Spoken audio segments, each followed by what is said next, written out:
All right, we have season 2 is finally here. I'm going to spend most of this week setting things up. I want to make a few more videos. I've started the series. I hope that the series helps. There are a bunch of guides that I'll be working on this week for next season for all the tanks, helping people feel a little bit more comfortable. And yeah, got some steps in today. I went to the gym this morning. Yesterday I had the best culinary delight of all time, which I will fill people in on what that actually is shortly. shortly. That's a wait for people to get here moment because it is actually that good. I will share pictures in Discord. But yeah, I want to overhaul my entire Discord. I want to set up an easier to find menu for everything, including the routes that will be updated, and including builds, including this, including that, some of the guides that I've made. I've made so much content at this point that it's actually hard to keep track of where all that content is. Season 2 Guardian Druid Guide is up on Patreon. What's up, Seymour? And yeah, I'm excited. But I also have to do some of the questing. I don't think there's a ton to do this week, so this is like the down week. But you set everything up now so that when next week comes around, you can just game. That's the plan. Like, that's basically what's the plan is here. All right. Probably won't be too long of a stream. I want to get some steps in. I'm motivated to stream when I can get extra movement in because I don't really walk enough these days. Although I do think I should spend more time outside. God forbid. I know. My health is my #1 priority, and I have mostly been taking pretty good care of myself, actually. We're working. We're doing good. We're doing good overall. And those are my thoughts. Get those steps in. I will see more. Mostly, I'm wearing my leggings. I've got everything set up so that I can stream. I love streaming. Health comes first. I figure, why not do both at the same time? You see, this is the 4,000 IQ that I strive for. That's what I try to do. I just combine two things that are amazing. Doesn't that make sense, Seymour? Don't you think more people should do that? Think about this, and I want to actually give you a real. I'm gonna tell you something about this. Yesterday, I took this to the nth degree. I will tell you, when there are good things happening in life, and there are more good, you should combine the two good things for an even greater thing. It's basically like alchemy from Full Metal Alchemist, except that instead of Nina as the final product, you just get delight and joy. Here's what I mean. Yesterday, I went to a not 5-star buffet, but it's a 5-star restaurant. It's like 5-star restaurant, they have a buffet section. And it was my, August 11th is a special day for me. It's not really my birthday, but it's kind of like my birthday. So yesterday, I went to this super nice buffet, and I ate my absolute favorite food combination that I can basically only ever eat there. You take creme brulee, you take like tenderloin steak, really proper like Wagyu steak, and you simply combine the two, and you get creme brulee steak, and it's infinite on tap. It's one of the most delightful things I've ever experienced in my life. And people, I'm going to talk about this a lot today. And people, what they do is they limit themselves. They limit themselves, Seymour. They don't realize what is possible. And so they don't pursue the creme brulee steak. They leave combinations on the table that could be so sweet. It could be so good. Yeah, creme brulee steak. And I have a photo to back it up, too. What's up, everybody? Hey, Pontac. What's up, bitch? Hi, Big Grizzly. How's it going? Hi, Jesse. Good morning. Bear. Sawadee. How's it going? Hello. Happy to speak Thai today. Mostly today's a setup. I got to figure out what quests I need to do. I know there's some form of the campaign I have to do, and otherwise, you know. Hello, Sir Duder. You guys want to see? Can I show you my the dinner from last night? Let me just put it in general chat. That's not how it works, Saint. What's up, Spanix? Good morning. Do you have a post of your... Oh, yeah, of course. I'm going to update everything today, basically. Crying Tiger Steak is one of the best things I've ever eaten. You're going to have to fill me on what Crying Tiger Steak is. I don't speak French. That's not French. All the new talents are in Discord. I have the logs and the builds to back it up. I made an entire Guardian Druid guide, full masterclass about how this new build works, assuming you played Season 1 and everything. Yo, what's up, Nong? Can I get more ice creams? Thank you. Yep. So Here's why the support the stream fund does not say ice cream fund today, Nong. Can I show you why? Can I give you the real reason? The secret? Good morning, Mars. Watch this. Observe. It's because I may or may not already have ice cream next to me. I may or may not have already sort of jumped the gun on that one. So because, and that's my, and I've already had 2 today, so that's my 3rd and my 4th, and I only have 4 a day, basically. It's not fake ice cream. Those are not props. They're just very solid right now, so you have to let them, like, chill for an hour outside. Do you have all your stream VODs on Twitch? No, I don't always publish VODs on Twitch. I just normally forget. But if you ever want to go rewatch a VOD, you should just watch it on YouTube. All the live stream VODs are immediately saved to YouTube, so I feel like it's just a general better viewing experience. Yeah, 4 a day right now because I need more calories. I lost a lot of weight when I was ill for the last 3 months. I couldn't eat very much, so I'm still kind of on a just get my weight back up. I've already added a few pounds back to my frame, so it's basically like for now we're getting the weight back up, and I need to eat more calories. So yeah. But let me show you what my dinner was yesterday. Speaking of which, not that I'm a foodie, I'm not, but basically, we went to this really nice buffet for my special day, right? As long as the audio was muted. YouTube is never muted. That's why there's no music to YouTube. Twitch sometimes, though. Oh, that. Bro, did that get muted? That's hilarious. Jesse, okay, that VOD. Okay, well, hold up. There's context to this that people probably don't know. All right. Well, I wouldn't be surprised if that was muted. Nong, thank you for the bits. I appreciate you donating generously to my ice cream fund. I don't think that anybody will beat Shakaf on the last stream that I did. On Sunday, Shakaf donated 10,000 bits for Kitty to make a thumbnail. So now what's going to happen is because of that, that's like $100. So that was a pretty notorious bit donation there. And now, at some point this week, Kitty will come to do stream. Like, she'll come and we're going to do a video because that was the deal, basically. Yeah, 10,000 bits. That was a big, I was not prepared for that. I didn't think they would actually do it. Wiz also contributed to it. So basically, the solution was they said, how much for Kitty to make your big thumbnail for the tank tier list video? And I was like, oh boy. Because she wanted to put a bunch of goats in it. Let me get builds updated in a second. But first, I'll send you the funniest thing. I like what I like with food, and I just want to send you a picture of me versus Kitty's plate at the really nice buffet we went to yesterday, okay? I'm just going to show you the difference, because when I find something that I like, I will eat the same thing literally all the time. What's up, MezVT? Just want to say your videos were a big part in why you're hooked to Mythic Plus, and you had crazy fun doing that this season. I'm honestly happy to hear that, Mez. At the end of the day, the game is fun, and I view my videos as a way to help people have fun with the game. There's always something you can learn about M+. There's always something you can do to improve, no matter who you are. Even the top players in the world have that mindset of, we can still learn and progress and get better. But normally just getting into it is the hard part. Right? Like, it can be so difficult to just get into Mythic Plus and onboard yourself to the fact that it's fun.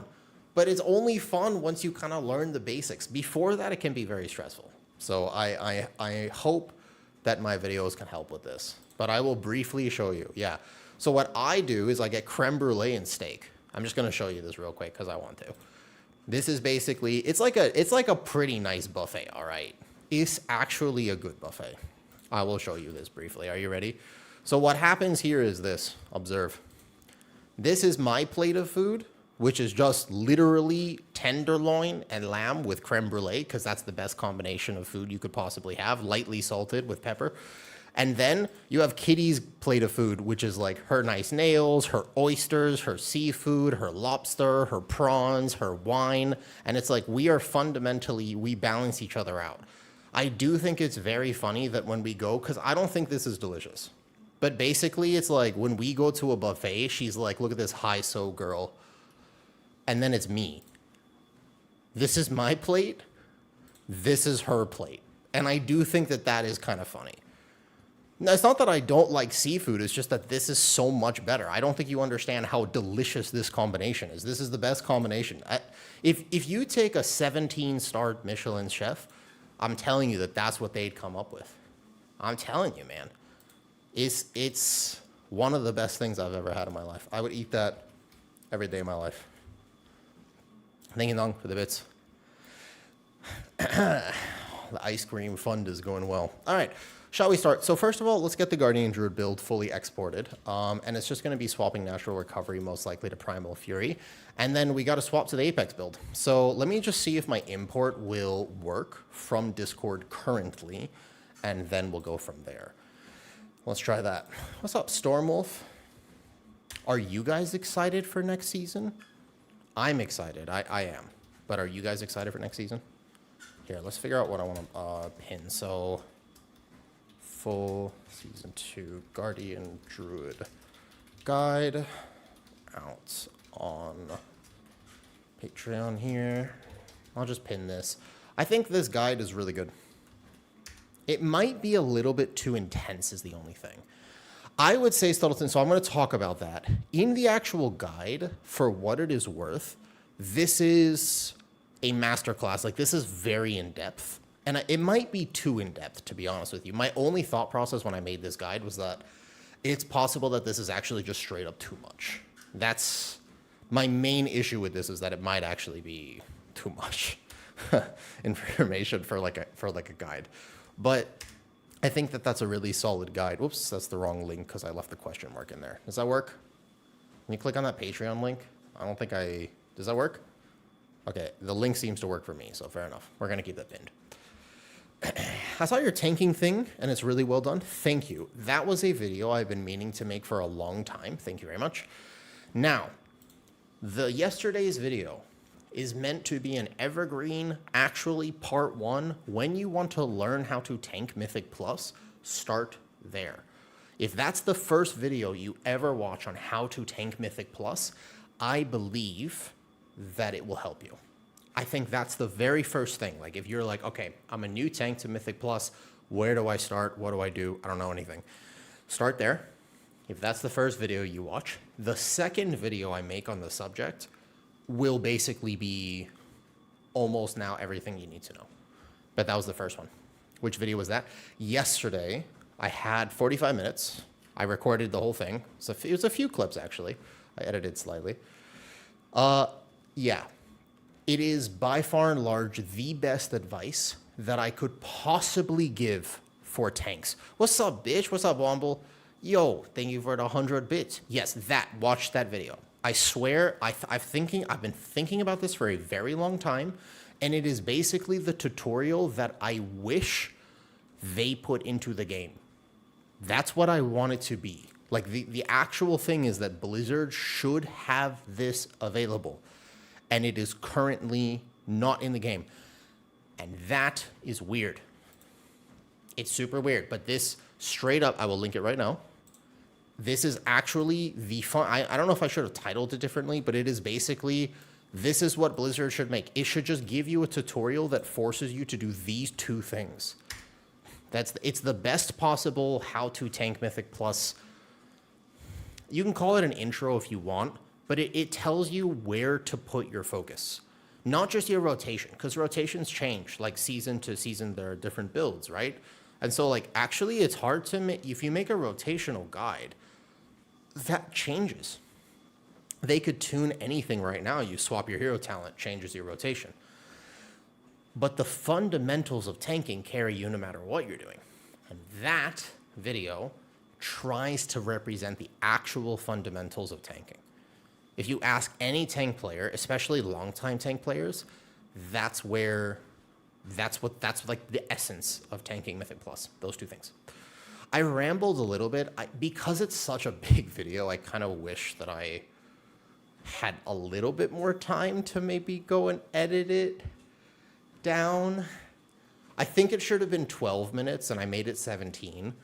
I did ramble I think I was a little long-winded on 2 of the points. I do think that I potentially, but I was kind of rushing a little bit. It was before dinner last night, so yeah. What's up, Torizi? Hi, Cyber. Hello there. Cybercat, what are you playing in Season 2? Womble, do you know what you're playing in Season 2? Tell your cat I said meow. He is so cute, isn't he? Dude, so we're getting a dog soon. We don't know exactly when, but at some point we're getting a dog, by the way. When you come and see stream, and there is a dog on stream, just know that I will be the happiest that I have been in a long time. I love dogs, actually. As much as I like cats, I'm more of a dog person than I am a cat person, actually. All right, so we are going to work on kind of overhauling the Discord today, finishing up my UI. It'll be an ongoing process this week, and then I'm quickly going to just check the build that I have in here. If we go to Midnight Tank builds, and a lot of people, when they were trying to navigate my Discord before, said that they had a hard time finding the build. So that's what we're going to kind of try to clean up so that people can access this information. Ninimi, they're overall really well done. Thank you, Segio. That's what I was trying, really. Yeah, that's what I was trying to do. I do think I got a little specific. It's hard because you could make a 10-minute video on just how to gather on Prot Pally. Like, that can be its own 10-minute video. So to generalize it, not knowing who I'm talking to is actually really difficult. It's particularly tough, right? Oh, woo, Season 2. Let's just check this build and make sure everything is good here. Let me see if it imports correctly. Yeah. No, there are 2 different swaps on this build that I ended up playing at the end of PTR. So, number 1, we are playing the new Apex, and it has been updated, yeah? Yeah, okay. So, new Apex build. This is the new Guardian Druid build. Except that we are swapping 2 talents from here. Number 1, we actually play Astral Insight. I'm pretty positive about this. I think people are still playing this. I don't know why you would, except for atmospheric exposure, which I might not be taking into account, but I found my top damage logs were actually playing this, which is a weird cook. I don't know if anybody has considered this talent. The other thing I was considering was briefly whether you would actually swap Lunation to Arcane Infinity. I don't know about that. That's more of a cook. I think not, but maybe. I don't think so, just because you still have a good lunar beam uptime with this. Maybe something to test, but I don't think that's a cook. I think this is a cook, though. And then you swap here to here because you actually mangle, especially once you get your new tier set. Keep in mind, we don't have the new tier set yet, so mangle will still be a little bit weird, but no lunation means no Lunefire spam, so I think you'll be doing something like this. Yeah, let's play through here. This is actually the talent build I would recommend, so let me update it. And share, copy to clipboard, boom. Now this, let me title it properly as well. Here's what we're going to be doing. We're going to be looking at builds for all tanks today, mostly. I also want people's opinion. If you are a tank player, I would like feedback on some of the ideas that I have about builds for different tanks right now. All right, a woo full Apex, so Season 2, let's call it Season 2, full Apex EC build. Yep. Cool, that's the one. Export, bam. And that build will just be in Discord now. We'll see. Happy patch day, Cape. You still swipe. So, Talon, I did a lot of PTR testing. In PTR testing, there's this weird thing where people were just playing all sorts of weird bear builds. This one, I went over in the guide. Swipe is still very, how do I say? It's going to land me into trouble. I have a strong suggestion on swipe. I believe that it's on my bars. On PTR, my bars, in fact, I swap this and I don't know Sundering anymore, so I take swipe and it's on my bars. But it still is so lackluster that the only reason you press it is because swipe per target hit has a higher near guaranteed chance in AoE to activate Gore. And Gore gives you Mangle. Mangle is better. We play through Solo the Forest now. That's it. It is still not used for aggro. It is still not a good button. It still effectively will do like 1 or 2% of your damage. But it's on my bars. Because there is downtime outside of Incarn. But it is a trap I tell you, you heard it here first. Even if it is optimal to have on your bars, I find that a lot of newer Guardian Druids are probably going to overpress it. If you ever press swipe, I went over this in the guide, when you're supposed to press something else, you are losing a lot of damage and resource and value.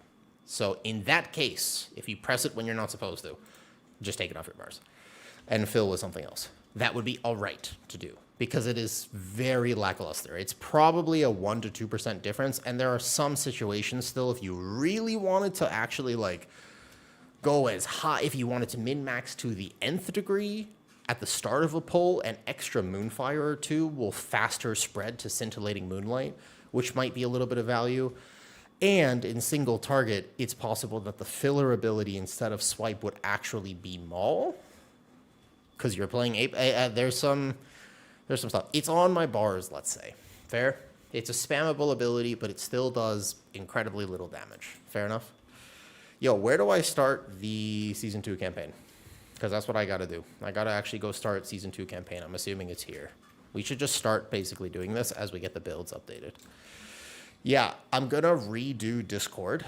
And I don't know exactly how I want to do it right now, because there's a lot of stuff I want to put in here, and I'm not sure exactly how to clean it up. Skip EF for alts. Didn't do Chapter 1. I never did Chapter 1. Was Chapter 1 available beforehand? I figured I would just do all of it now. It's all right. I've been busy. I have been busy. Been super busy. Last week. Oh, okay. I didn't do that. Well, we'll get through it. I'm sure it's not too bad. I also never finished my folio, to be fair. I'm supposed to do that as well. So we'll see. When do you get the 1% mount? Good question. Not yet. The answer to your question is normally it's like later. They calculate it late. I think they'll be a little bit faster with the 1%, to be fair. But it's like a month. Yeah, it's not.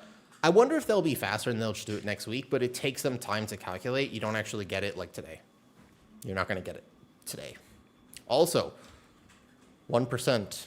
Did everybody predict it would get this high? Does this line up with people's predictions? Because I was exactly correct on EU, but I was not correct on NA. NA was much lower than I thought. I don't know what happened to NA. EU was exactly where I thought it would be. That was my exact prediction. It was no joke, my exact prediction in EU.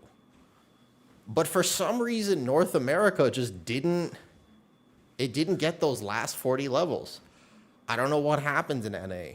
NA was 3960. EU was 4,000. It was 4,007. You had to have had Resil 21 basically to actually get it.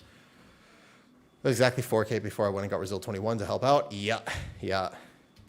I don't know. It's super weird to me though. All right, what is the actual campaign quest I'm supposed to be doing here? I am, keep in mind, the preparations are complete. Meet this person. I can meet this person. Good. And I'll update the build for now. Keep in mind, Discord, we're going to have to clean this up a lot. But here, I'm going to start deleting messages. And we're going to make new channels for Midnight Tank builds. And that's basically one of the plans for today. Season 2 resources. I'm going to have Season 2 resources. And then I figured I need a little bit of feedback. Throughout the day today, I'll ask people, does anybody know anything about how to Discord? I'm not kidding. Wait a second, Zpo. We might have to update that command. And do I have any mods in here right now to help me update some commands? I just realized. YouTube, tank tier list, right here. This is my official prediction after a lot of PTR testing. It is slightly different than what a lot of other people have mentioned, mostly because 2 factors. But here, if you want the actual tank tier list, it's this one. That one right there. Yep. Well, the boosting. The boosting, Mez. The boosting. Not the sales. People still conflate those two things. And I was listening to, I didn't get to listen to all of it. I listened to some of the bench last night. And 2 things. One, I will say. First thought, in the first 30 minutes of that episode, Sometimes they have incredibly cursed takes on the game. I was incredibly surprised to hear some of the things that they were saying early on. That was super weird to me. Number two, it was a good clarification that boosting is not the same as sales. Because when I made the 1% prediction video, and I was at the gym, I think, while I recorded it, I was saying the thing that will really happen with the 1% is that your friends will help you. Most people who get boosted to it are not buying it. It's not like they're using WoW tokens to pay gold for it. Some people. But that's going to be a very low. The actual story is just going to be, hey, Mez, you have Brazil 21? Have I told you that your eyes are like jewels that shine on the horizon? And your smile, that smile. Like, you know, that's basically what it really is. That's actually boosting now. It's not sales, it's that. Are you going to rate it all this season? So, Moa, I like being competitive. I like Mythic Plus. I like pushing for stuff. However, I don't think I'm going to raid. Even though I should, there is the next podcast episode this Saturday is a much greater in-depth look at what it would be like to not raid next season. So there's a lot of Mythic Plusers that are out there right now, and you're wondering, hey, what am I going to do about this situation? Do I have to raid? As you know, I'm a Seat in C20. I literally will never go back to that key. I swear I hate Seat of the Triumvirate so much. Easily my least favorite key of all time. Unbelievably bad key. So this is the campaign. The Curse of Ulatek, I got to just follow this one now. All right. We'll get through a little bit of it.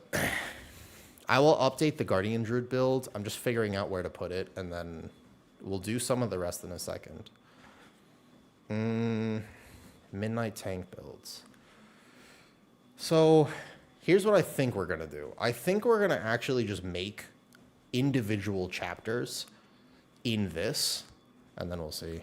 Completing like 4 to 6, I'll just get through it. I'm not a big questing person, but to be honest with you, if you just don't think about it and you sit here and hang out with people and you just do it, it's normally like a few hours. It can't be more than a few hours, hopefully. But I'm slow at it. I take my time. All right. Guardian Druid. Here we go. So we're going to make a new text, and then we put that text in a whole new thing. Yes, create channel. Not channel. We want to create a whole folder on Discord. Yeah, I'm not too worried. Create category. Season 2. Okay. Talent builds. Here we go. Create category. Bam. I'm doing some Discord stuff right now. And then we just put this down where Season 2 builds would be. And I just got to put Season 2 builds up. IRL stuff, ticket support. No, I got to put it up. Like over here or something like this. Okay. Anyone know of talent calculators for Season 1? WoW updated it, breaks Season 1 loadouts. I don't know if there's any Season 1 stuff. I don't know how you can find legacy loadouts like that. That might be difficult, to be honest. What do you need that for, Sluttleton? I think everybody's in Season 2 now. Hold up. Okay, where's the category I just made? I am so bad. Oh, here. Okay, got it. Okay, Season 2 talent builds here. And then if we put... So there are a lot of classes in this. I might reorganize this further. That would be 40 chapters. That is a lot of chapters. Here, let me put the build in here, though. I'm almost positive this is what we play, shy of some nerfs or changes that they're going to do, by the way. There is one talent choice. There are basically 2 talent choices here, which I'm happy to make a video and go over about. But after a lot of testing, I'm almost positive this is what you play. Yeah. There. Updated for Season 2. Season 2 updated. There you go. Cool. If you want the Guardian Druid build, though, for now, just go down there. What's up, Johannes? Pretty good so far. I got to do some chill questing, chat with people. Yesterday, I had a beautiful, special kind of buffet dinner. It's not expensive here. It's just August 11th is a kind of a big day for me, so I wanted to celebrate it, kind of like a birthday. It's not my actual birthday. My birthday's in January, but it's a special day for me in my past. Is DOTC still a garb up? No. So DOTC is in a weird spot where it actually is quite tanky. Like, you saw people do the 19s on PTR with them, but I just think it does a little less damage. I think that if you like it, it's playable. It's just less damage, actually. Because of the new tier set and everything that happens with the new Apex. Yeah, kind of buffet. It's actually like a 5-star buffet. So it's a 5-star hotel, and they have a grill that I love. And I just get my absolute favorite thing, which, again, I'm happy to talk about throughout stream today because I think it's very funny. You just take two brilliant things. Here, let me explain. All you have to do is you think, do you like creme brulee? It's pretty hard to say no, right? Do you like creme brulee? Do you like steak? If the answer to those questions is yes, you simply combine the two, and you get creme brulee steak. It's perfect. It's delicious. Yeah, there you go. If you like these two, think about how good those two things would be if you combined them together. You see? Steak brulee is really good. Yeah, I'll show you. I don't mind putting them in Discord. Okay, so that build is linked in Discord now. Here we go. No, Zakath, I'm telling you. Look, I show you. They have it perfectly sorted here. I'll upload it again. From yesterday, I will show you Kitty's plate, and I will show you my plate. No, I'm telling you right now. Listen, we go to General in my Discord. Look at General chat. I will show you right now. Please tell me it's the right chat. Okay, look. You see my plate? This is Kitty's plate, because they have, like, really nice seafood buffet. They've got everything you could want, to be fair. But I show you. So this is the steak, like tenderloin, beautifully, perfectly cooked, nicely grilled, slightly well done, I suppose, here. But you have this, and then look, you can't see anything. You can see it now. Watch this. So, yeah. So you go basically creme brulee, and then you take a spoon, you take one of these. This is one bite right here. Yeah, no, you put like the creme brulee on the steak. I'm telling you, man, it's not, you don't ruin the steak, you add to it. It's actually good. The creme brulee coats the steak. It's like my favorite thing. Oh yeah, no, this is just, when I go to the buffet, I just get like plates of tenderloin and then plate of creme brulee. And then you can see Kitty's plate though. Yeah, see, the thing is that Kitty's plate, you can see like her nice nails and, for example, her wine glass, and she has some oysters, and there's some like lobster and some prawns and some stuff over here. There's all these nice little seafood sauces. Like, it's a nice buffet. And then there's me. So we balance each other out perfectly. You see? This is not Thailand food. It's actually kind of like a westernized buffet a little bit. But this is like high so girl at a nice puff. Yeah, no, I know that a lot of people would think that this is better, but all that this actually is adult boogers. I will tell you that they're not that good. Like, if 5,000 years ago I was starving to death and you put this in front of me, I would do what I had to do. But now, today, I have choices. I have resources, and this is much better. This is a personal preference, but yeah, this is basically, it's literally you take one of these, this is per bite, you cut this in half, you envelop the creme brulee here. I tried it with lamb too, but I'm telling you right now that the steak and the creme brulee are better.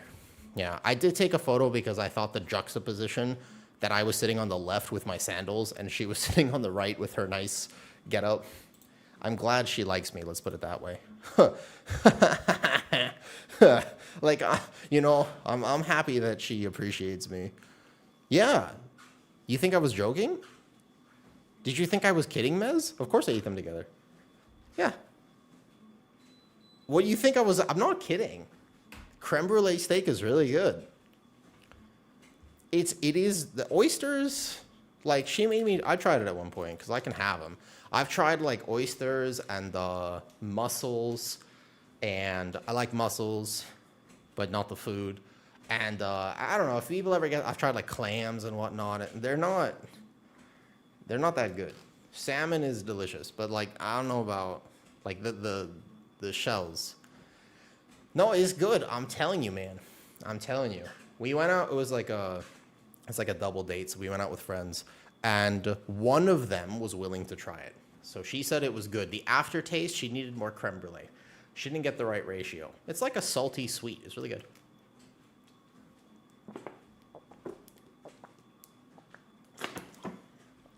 We have the oyster stuff here too. If you want to see what actual Thai food looks like, I'll do an IRL Thai stream at some point. What's up, Malden? We can go food. We can bring Kitty out at one night. Hi, Malden. How's it going?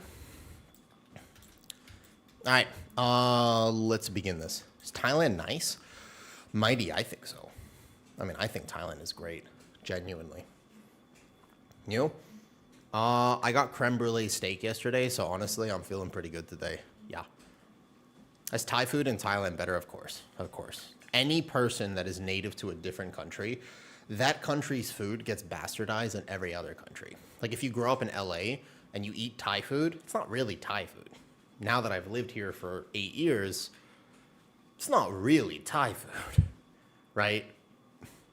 Like, that doesn't work like that. What's up, Cats? Yo, long time no see, Cats, huh? I saw you earlier playing with Shindig. Are you in his guild now? Are you guys raiding together? And welcome back to WoW. I hope you've been doing all right. Cats, this is the real question. Have you ever had creme brulee steak? Because that's currently the subject of debate here. That's the real question. Did 21A yesterday and Tank licked a woo push route? Timed it, of course. Hell yeah. That's funny that the route is still called a woo push route. I think I like my route. I mean, AA is something, right? Johannes, it's always, people don't really chat on YouTube too much. People normally chat on the mainstream. Then getting into TBC arenas, but Shindig recruited you back to retail a year later. Welcome back to hell. I hope you play the meta spec. Do you know what you're playing? I'm sort of ready for Classic Plus. Like, part of me wants to go back to a chill game mode. Yeah, Johannes. There is like, I think that not a lot of people hang out on YouTube streams, so you'll be kind of spamming the chat there. I remember here, so no problem, Johannes. I respond to both. I mean, I multi-stream, but it is a little weird. Yeah. All right, I got to get at least a single quest done today, though. Splits of M0s. I have every healer prep depending on who's meta. Fair enough. Fair enough. I feel like Season 1 was an interesting meta with tanks and healers. Season 2 is going to be... I think that these keys... I think the disparity between people who are good at this game and have basic knowledge and also people to play with is going to be very different going into Season 2. I think that Season 1, you really could like carry DPS a lot better. And I don't know if that's going to be as true going into Season 2. It'll be a little bit true, but not much. I have all tanks. Technically, though, Cats, when you play at the level that Katsa plays, you do have to think about actually having the right solution, right? But that's the thing, like, in order to guarantee that you'll have what you need, the only way to do it as a healer is to have all healers prepared. And then the only way to do it as a tank is technically to have all tanks prepared, because Blizzard does tuning quite like a dartboard. You know, like that. If you've played WoW for long enough, you'll really understand that at the end of the day, what Blizzard does is they have a party. They're like, hey guys, there's a new season coming out. What should we tune? And they go, hold up, let's let Jimmy do it. And they go, all right, Jimmy, come here, Jimmy. And they say, Jimmy, I want you to stand here. And Jimmy says, okay, what am I doing, guys? And they hand him a dart. They throw a dartboard, and it's got all the tanks. And they go, Jimmy, throw this dart. And they go, okay. He's like, I like prop pally. I want to buff prop pally. Make it a prop pally season. And Jimmy's there with his dart. He's looking. He say, wait, blindfold him. So they blindfold Jimmy. And then they say the same thing. Jimmy, throw the dart. And Jimmy throws the dart. And he says, what did I hit, guys? And they go, I don't know. And then they buff that tank, and that's the tank that's meta. That's how they do it. That's how it works. I swear. Is that not how it works? That's also how they do it for healers, I swear, half the time. It's just like, throw a dart. That's the one it lands on. Has that been meta? Was that meta last season? No? Great, that's the one. Like, I swear that's actually how they do it half the time. I'm not even kidding. I wish I was, but that's how it feels, you know? All right, let me move the objectives here a little bit because I gotta actually quest. Imagine it's a giant wheel they spin for buffs. I also think that could be it, Kelsey. Like, it really feels like that, and as much of a joke as that sounds like, the problem is that if you've actually played WoW for long enough at a reasonable key level and like a reasonable level of competition, you know that I'm not kidding. Right? Like that's sort of the weird thing is that it's half a joke, but I'm also kind of not wrong. And that's a very weird thing. You know what I mean? Like they make him throw it a couple more times. Yeah, maybe. Like, goddamn. Yo, bye, cats. I hope you have a fantastic season. If you play in the MDI next season, I will be very excited to cover your matches. There's always something special about, I love covering the MDI and watching it, but if I watch it and I'm like, yo, I know that person, like I've done a key with them. Although for some reason I remember that all of our keys were cursed. So hopefully we get a good key in next season. But yeah, I'm like, oh, I know that person. It's pretty cool. Good night, cats. Thanks for coming to say hi. Ooh, I started my own pod. Yeah, good night. The next podcast episode is going to be important. It comes out this Saturday. The last one was with Banchers, and it was a pretty interesting look at how to min-max Mythic Plus, but at a high level. Like what they do to time comp, like to time their world first keys as a physical god comp. Pretty interesting stuff. Definitely not what a lot of people actually have to do or consider. So it's a different world out there at the highest level. That being said, the next episode is specifically talking to Obly about the raid and how to gear in Season 2 and what does it really mean if you don't raid and how will it actually affect you. He's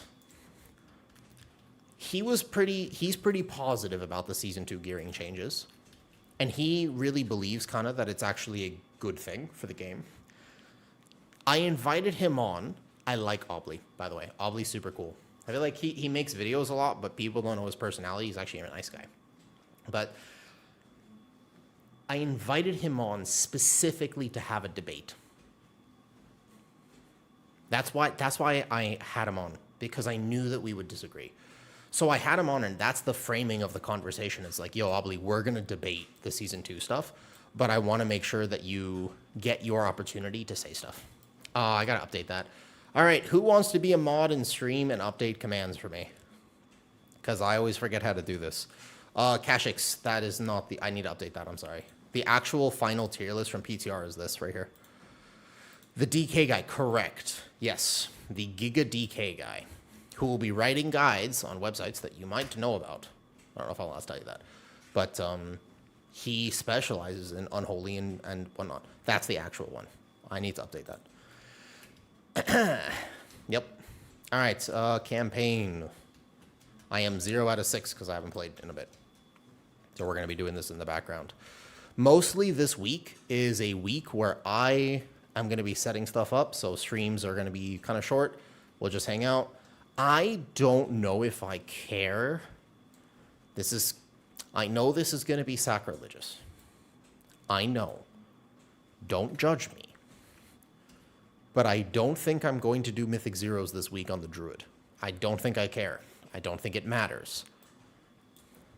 I have a lot of PTR knowledge. The second the season comes out, I'll be able to do 10s. And then I will outgear anything anyways, and I probably won't walk into raid on day 1. So I don't really care if this is 292 or 298. Actually, technically, if I did, I would go do Sporefall, because Sporefall had the helmet and the chest that I just never got. Yeah, but it might be worth doing on some alts that I want to catch up so that they can do keys. That might be worth it. But realistically, the way that gearing works next season means that your alts, in order to keep them up to date, all that your alts actually need to do is 3 delves. You just need 6 bonus rolls. You need the slots in vault, not 10s. So it probably doesn't matter if your alt is geared enough to do 10s, because you won't even do them anyways. The old meta used to be log onto an alt, do 1 plus 10 keystones, so you have some myth track items. But I don't think that's the current meta anymore. I think the new meta will be fill 3 slots on anything. It's either 8 delves, which is, or 2, 1 looking for raid or something. Maybe like 1 key, 1 M0. I don't know. But that is kind of the new meta, right? Yeah. That's the idea behind it, at least. Let's see if this is kind of defrosted enough for me to eat, though. Rank 1 delve. I think rank 1 delves will probably be the fastest. I don't like delves. I'm out of it. Just come hang out with me while I do them so I don't feel so bad. Yeah. Just like, keep me company so I don't... Like, we're going to intersperse some of the work that I had today. Some of the stuff that I wanted to do, we're going to intersperse with the questing. Because I can only do 2 quests before my brain shuts off. And then my brain says, I saw some people switching to Claw. Peel you. Claw is an interesting thing. Right now, technically speaking, Claw is currently playable. You saw it because some people were able to play it. But obviously, Easy was very powerful this last season. Next season, Claw is tanky. It works. If you like it, you will totally be able to play it. But in actuality, it's still an easy season. Currently, I don't think that the Druid of the Claw damage is competitive. You will do more damage min-maxing the EC Apex build than you will as Druid of the Claw currently in Mythic Plus. Now, in Raid, I do not know. Raiding is different. So that I didn't do any raid testing. I did 3 Nightmare Hands, 112. It's not like it's to get your bonus roll. I don't know what I would actually do. I'll just find that one. I'll just look for somebody else's resources and just kind of think, what is the easiest way to get 3 vault slots? And then I'll just do that. I'm not going to think about it too much. Those are not something that I like to engage with. But I will have a guide to optimize, and at least what I would do, though. Oh, yeah, it totally works. Not only do I recommend it peel you in the guide that I made yesterday, it's a 20-minute full-on min-max explaining everything about Season 2. The reality is you should definitely macro next season. Next season, it is actually more important to macro, not less. Yeah, I would highly encourage people to do it next season. Because you have way more, there's a lot of reasons for it. I don't actually understand really where that comes from. I know the arguments, obviously, and we can talk about it, why people tell you not to macro. But, yeah. Trust me, especially next season, just macro your Iron Fur. And if you think you shouldn't, just talk to me about it. I'll have a conversation with you. Rather than just me tell you that and then you say, okay, and do it, I can explain why. If that makes sense. But there might be a min-max to compensate for the fact that you might do this, though. No, King, I don't think that's really playable. Every single log that Kira had on PTR, remember how, if you were following PTR testing, then you know a lot of, like Kira and Yoda and a lot of people, when they were ranking Bear, they were like, what was the feedback that they gave? I didn't actually watch all their tier list, to be honest, but most of the feedback I ever heard was, well, Bear's pretty tanky, like it's got good utility this season with Poison Curse to spell. Vortex is kind of useful, like it's got a lot of good stuff, but at the end of the day, its damage is just so bad. Like its single target damage is bad, right? That was the feedback. Yep. Less damage. Here's the thing. This is incorrect. That is false news. I can prove it to you with logs. Look at the tier list video I made. I literally will show you logs. When you play the right Guardian Druid build, your single target is one of the highest. Out of all 6 tanks, your single target is nearly one of the highest, including group buff. To be fair, including group buff. I think Bear is S tier. I genuinely do. Like, I think that there are basically three. I think that their tanks are in a better state going into next season because there just aren't that many checks for tanks. So more tanks are viable, and there are going to be other reasons to play tanks instead of just like, hopefully one is not crazy powerful than the other in terms of survivability and damage. But if you factor Mark of the Wild, the highest single target damage tank on PTR was actually Colossus Warrior, but most people weren't playing it. If Colossus Warrior can live and you need the Battle Shout, and all three of your party members benefit from a Warrior buff, that was the highest single target tank. Believe it or not. Stash on his Warrior was doing good logs and good numbers, but might have a few issues. Yeah. I think that Season 2 dungeons are much more... They're still tank busters. Like, you still have to work hard and learn them, but they're significantly less punishing for tanks. I can tell you right now. There are some packs that are like, ooh, that's hard. But most of Season 2 is like a lot of auto attack damage, a lot of melee attacks. So the only tank that I really feel like, I think Brewmaster will struggle. Like, tanking the first pull of Mysara Cavern on a Brewmaster compared to a Guardian Druid, even though Brew is good this season, is kind of hard. Show me the finger thing. You want to see the finger thing? Okay. How about, I think Bear was underrated on PTR because many people were playing a build that you could still play. Like, we can have a conversation about it. The idea is, I believe you could actually play the no Apex Guardian Druid build. Like, it's tanky, but your single target will be 10, 20% lower. It's not the end of the world. Like, if you want to play it, you can. You just have to change your rotation slightly because Lunation gets nerfed either way. First boss on Altar weirdly hits hard. I know, right? That boss is so randomly coded to just be like, what is happening to my health bar? And it's just melees. You just have to time it to know when he's going to melee you. I think that at least not being blind to mechanics Exilios is good, but I don't think M0 really prepares you for a season. Because, if anything, M0 teaches you bad habits because you can do all sorts of things in an M0 that you absolutely cannot do in M+. Because you can combine like 3 packs in an M0 and it's no problem. But when you get into Mythic Plus, you should not do that, if that makes sense. That would be a bad idea, right? You change challenge for Season 2? Yes. Ryback, I've just updated Discord. You can find the new Guardian Druid build that I'm talking about right now in Discord. But the idea is that I don't really think M0 will teach you much. You'll at least see the thing, and that's better than nothing. Yeah. But it doesn't check you. You don't actually learn where you're going to die as a tank. You don't need to understand your defenses that well. I don't think it really teaches you much. Better than nothing. You know? But if you're fully geared, you're going to steamroll it. It won't really prepare you for a +10 in the first week. Make sense? I also wonder how hard 10s will be in the first week. Oh, yeah. Sergeant, absolutely. Rotation still the same? No. No. Wait, we have a Sergeant Smash and a Sergeant Primetime in the same... Are you guys related? Because I thought your name was the same, and I realized you're such different people. Are you guys related?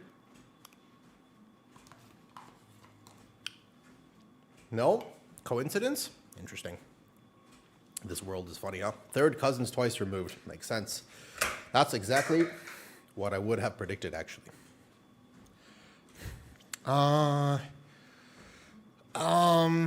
Exilios, good question. What would I recommend to learn the routing? You're from South Africa? Did you know that I am also African? Fun fact. Many people don't know that. But I, ethnically speaking, this is not a joke, but literally, I am African American. My mom was born and raised in Africa. My dad was born and raised in America. Both of their families' lineage dates back generations. So my mom's family is from Africa, citizen, and my dad's family is from America. Which is weird because reasons. You could tell. If I start speaking like my grandmother, then you'll really get it. I'm scared to do it on stream. I don't like doing accents on stream. I'm a poor guy. Well, your guardian used to stay for member. No. If you listen, peel you. Here's basically what's up, all right? Here's what's up. If I ever make a guide that I work hard on, because it takes me time, and I have a real job, remember, and I've got a life, and I want to get a dog and stuff, so I've got things to do. I can't spend all of my time making videos. But if I ever put a video that is just for members and / or like just for Patreon, and you cannot afford a few dollars a month, but you really want that video, dude, just ask me. I'll send it to you. I don't mind. It's not like I'm trying to extort people. I do want to be paid for my time and effort, but I'm not trying to extort people. If you want the video and you cannot afford a few dollars a month, just ask me and I will send it to you. Although that guide will certainly be public in like, I'm not sure when I'd post it, a few days, maybe a week. That was definitely an early access type of guide. A lot of videos are completely exclusive. That one is not, don't worry too much. It will eventually be public. I didn't make that one specifically for Patreon. Sometimes I do. What is the rotation now? So there's, on a basic level, I could answer it easily. On an actual level, there's a lot of min-max. If you want to do competitive numbers, like if you want to do it properly, there's a fair bit to understand. It is not, in fact, just 3 buttons. It's a little more than that. But effectively, no, not yet, Minerva. They normally take about a few weeks to reward titles and stuff, so it's not going to be yet. It's going to be like 3 weeks, 4 weeks. I don't know. They've never had a 1% mount, so maybe they do it faster, but no one will get their mount just yet. Normally, it takes them like time to process or like look at who got it, I think, or calculate it. Not sure how it works. The hopping game follow story. Yo, bye, Johannes. We're chilling. I gotta do, dude, I'm a little behind on this campaign here, so I gotta do this though. What do you mean by Patreon? Am I one? Where do I see that? Patreon is a separate website, and it is basically one of the ways that I actually keep myself. It is the easiest way to support stream and creators. You can do donations, you can do bits on Twitch. That's always a good way as well, but Patreon is basically a good way to support. And also, there are like 50 videos at this point. There's a lot of videos on there that are super exclusive that don't go anywhere else. So it's a separate membership website. Yeah. The 0.1% is screwed. Dude, the 0.1% is screwed for many other reasons too, Sergeant. The 1% was good for the game. The 0.1% has been screwed for a while. I don't think it's just boosting. That's not really what gets it. The 0.1%, people have no real comprehension about how consistent the same people get it. And if you want to break into it, it is so much, especially with Brazil and how it's working these days. Dude, it is a social game. Like, you can make an argument for anything, but I strongly believe that it's contrarian to say, you can totally pug your way to the 0.1%. Yes, but the vast majority will not, and you're making it way harder for yourself. Could you? Yes, I'm sure. Are there people who did that? Yes. But the vast majority are not in looking for group. Like at that, was it 23s this season? The vast majority of people doing 23s are not actually logging in, opening this, and going to pre-made group finders, dungeons, and then finding whatever they're going to find here. That's not actually how they're playing the game. And I think it is weird to pretend that somehow is what's happening. Do you think slamming keys learning the hard way is the best? I have a video. I haven't made it yet, but I know I'm going to Exilios. If you don't mind waiting a few days for me to properly answer that, I have a way for people to learn routing going into Season 2. I've got a really smart idea about it, and pushing in the 1%. Yeah, 1% is even that's hard, Bellamont. And there are people who will just log in and have friends, and they'll just get it anyway. So that's already hard, Bella. The 0.1% is, imagine trying to do 23s in looking for a group, right? But Exilios, I have a suggestion on how to learn routing in a completely new season. I've got a pretty solid suggestion, but give me a little bit to actually make that video, all right? A few days, if you don't mind waiting. Because Mythic Zero is not going to... Mythic Zero, what it does is it teaches you visually how to recognize some things. But right now, what you should do, okay? Here's like the key. If you were going to do one thing to actually enhance your Mythic Zero gameplay, get Platinator or a UI that will show you what is going on. That's the biggest piece of advice. Because the route itself, you cannot develop it in M0. You have no clue what actually hurts you or not. So that's not going to be something you can do. But you can start to identify where the tank buster is or where the cast is, etc., and mess with your UI this week. That's important. Highly recommend that. Half the groups were boosting groups. Every group had a DK. Yeah. Yep. I think that so mine is going to be Platinator for enemy nameplates, but you can do the same thing with Ellesmere. And then my party frames are going to be Ellesmere that I just need to customize and set up a little bit better over this week. I'll group in some M0s and test it. Yeah, this is a big setup week. The best thing you can do this week is basically prepare yourself for this season. All right, what am I missing here? My YouTube chat is covering this, so I'm gonna drag this over, and then we'll do like this. What is it? Hold up. Let me open this. I'm gonna move something on my UI because I can't actually see anything right now. Whew, hot. How long have I been walking? An hour already? That's pretty good. That's not bad. That's not bad. But yes, Bella, it is hard, and it's also just not nearly as fun. Do you listen to The Bench? Do you know of The Bench? I know some people like the chair, but we're not here to talk about that. Have you heard The Bench? You know, the podcast with Growl and Squishy, Mr. Teddles. I've listened to almost every episode. I love WoW podcasts. I mean, I don't always get to finish them. Sometimes I don't have enough time to listen to the whole thing, but yeah. Nope. It's a WoW podcast. Good night, Torizi. But they said something that really was interesting to me.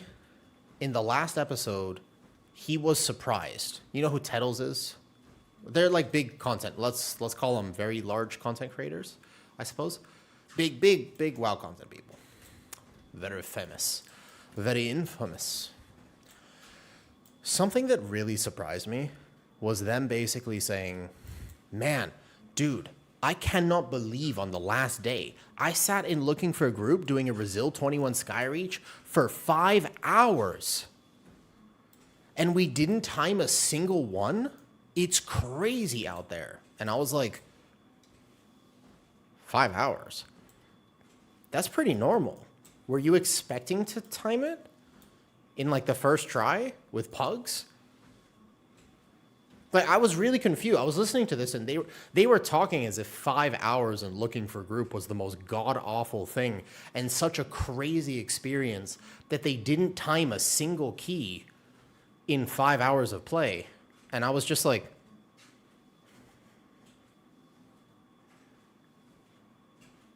is that not normal?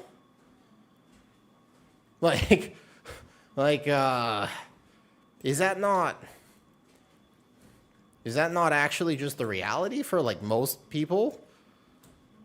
Like, I thought that was very weird. Maybe I'm wrong, but I swear that didn't seem like a lot for like a 1% key. Is it that hard? No, but it's pretty reasonable to spend a few hours in one Brazil key, at least, minimum. Yeah, well, that's what I keep saying is like when you play with people who are that good, because then you also listen to the next thing and it's like, well, I was in a call with Dorky and Evade and some Liquid players, and then we just timed all the keys. And I was like, yes, correct. That makes sense. When you play with people who are very good, then you progress. When you play with people who are consistently good, you progress. But when you pug, you don't really progress. It's actually just an RNG lotto, and people would benefit a lot more from having friends and more consistency in who they play with. I cannot find this last quest item. I thought I picked it up earlier, and now I'm lost. So I gotta go find this last quest item. Pain. Pain. I'm looking for one more of these tablet thingies. In 5 days? Yeah. I think that's pretty normal. Like, I think Seed of the Triumvirate this season in May took me like 3 weeks. That was a rough key. I hated that key. Least favorite key. Okay, I swear I'm actually just lost. Where is this? Okay, I like Mythic Plus. This is what frustrates me about questing, is I've actually just been walking around this tomb for a solid 5 minutes, but I have no idea where this item is. Like, where is the line? I'm missing one. It's here, somewhere to the right or the left. Maybe to the right. Bro, come on, man. Where is the last one? Okay. I was just here. All right. Up to the left. We have to now do process elimination and find this last item. Okay. Look left. No. Look left again. In here, maybe? Left again? No. Okay. We already went here. Oh, there's another room. All right. I'm gonna kill the last boss that's on the wall at a dead end. There's a boss. It's on the wall at a dead end. I'm assuming that's the entrance to this area. Is that looks like the entrance. That doesn't seem right. Okay. I got this. Let me get off the treadmill for a second, though, because I'm getting tired. Okay. All right. We'll find it in a second.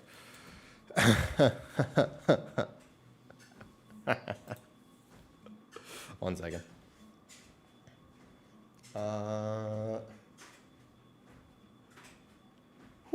Hour and 10 minutes. That was like 3 kilometers right there. Hi, yeah. Doesn't have enough health to even qualify as an elite. Okay, I probably didn't even notice it. Well, let's see if we can find it now. Oh, 1 second.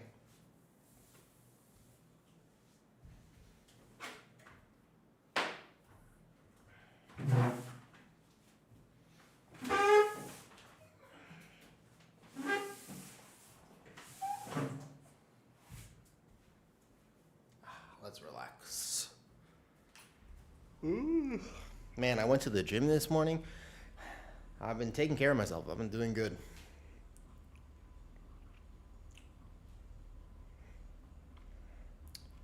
One second.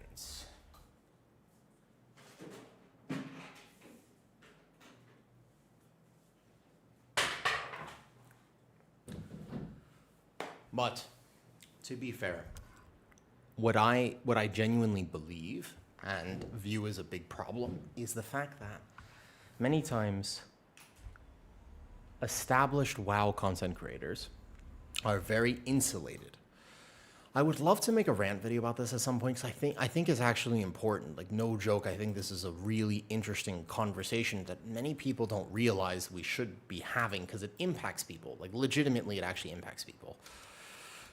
Many WoW content creators are insulated as in they know who they're playing with. And even if they pug, if you go pug a 21, one of the problems with the 21 is that everybody who applies is somebody you also know or at least are familiar with their name. It's not really like you're pugging. If you were to go pug a 23, a 21 with the 1% opened the pool to players who were not familiar with it. I need to kill a few things. That's what I'm missing. That makes a lot more sense, to be honest. And a lot of the talk in terms of meta or in terms of this is like, so this class has 3 defensives and therefore is really good. But I swear, it doesn't matter if you have active defensives half the time. It matters if you're passively tanky, because people don't use defensives. Like in most of the keys that people will actually experience, people don't actually use their defensives. Like very rarely. I mean, this season, the amount of DKs who would literally AMS when they were at 10% health, by the way, after the mechanic already happened, was immense. So what matters is the fact that DK gets passive tankiness, not so much that they have these broken active defensives. Because it doesn't matter if they gave Mage 2 buttons back, that spec would still be super squishy. Now, if they give it passive tankiness, then it's actually going to be a lot better. But it has to have, like, you can't, no one's planning. At most, even the 1% key levels, for what it's worth, most of the time, DPS are not actually thinking, how can I help the healer? What can I do? Etc., etc. Like, that's not really their thought process. They're there to do overall damage, and they're not planning their defensives or health potion or anything, right? Like, I think that is straight up not factored in. Yes. Yeah. And if you think it happens at 3.4, it happens... Mez, I mean, you know, you said you got to a 1, you got to the 1%, right? You did 21s. It happens at 21. It happens at 22. But the thing is that when you pop Army of the Dead, you just get 20% DR anyways. Like, that's broken. That's actually insane that is that good. Yep. Now you're a Patreon? Yo, thanks, Paul. It's a good way to support me. Patreon, so the way that it works, if you don't know this, may I tell you, I think it's interesting, is that when people stream or make content, the revenue split that they get. So let's say, for example, that you were to sub on Twitch. I get a percentage of that. I don't get 100% of it. So if you spend $5 on a sub, I don't actually get $5. I have level 1 Twitch Plus, so I get 60% of that sub. If you donate bits, then I actually get all of them, pretty much. So that's much better for me in terms of the fact that I get the full amount. They reduce it a little bit. Twitch takes a part of it, but basically 100 bits is $1, and I get all of that. If you get 500 bits, that's more value. And if you donate directly, then I get all of that. That's cool. But for memberships, Patreon has the best split. And so it's a good way to support creators. Also, that's one reason I do that. Is because if you spend $5 there, you get all the content, but also I get 88% of it is the split there. Does that make sense? Stay a while and listen. Okay, I don't actually care about the stay a while and listen. Arrive at my Sara Deeps. What's up, Aggie? Good morning. Good morning indeed. New season hype. So the 1% in EU ended... I was following it for a little bit. What did it actually end at? NA was low. NA was like 3960. So you could be missing. You only needed half your 21s, basically. But the EU got higher. I think it was actually Brazil 21, right? 4,000, around 4,000. And then China was crazy. I don't know if we're calculating the China region, but that was, let me see. Let me check right now. Season rating cutoffs. Yeah, EU was 4,007. It's pretty high. That's about what I thought it would be around 4K. This is EU, and Raider.io is probably accurate with this, although technically speaking, not always to the nth degree. Like if you're 4,008, you should get it, but technically speaking, you want to be like you want to be like 2 points higher than that number, just to clarify. And then top 1% was, yeah, that's pretty high. How much did it go up in the last little bit? In the last week on EU, the top 0.1% went up. That's a crazy. In the last week, it went up by 30 points. That's actually kind of insane. And the 1% went up. Yeah, that does look like. That's what I thought would happen to NA.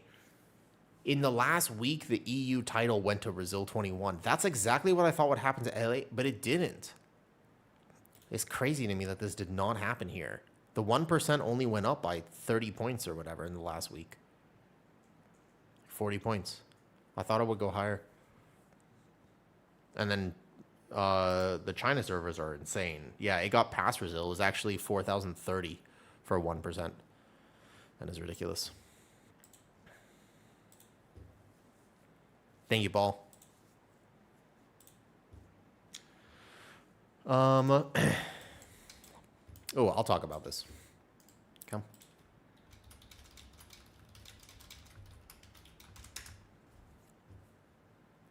If we want to talk, somebody asked me in my Discord what the whole argument on macroing your iron fur is. I will happily get into it, but come ask me on stream because I don't want to type it out right now. Eventually I can.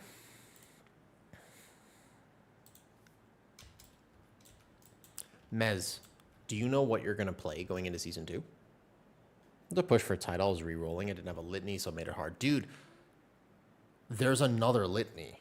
Why do they keep doing that, Chaotic? You play healer, yeah? Dude, why? I actually fundamentally dislike there being a healer trinket that genuinely feels required.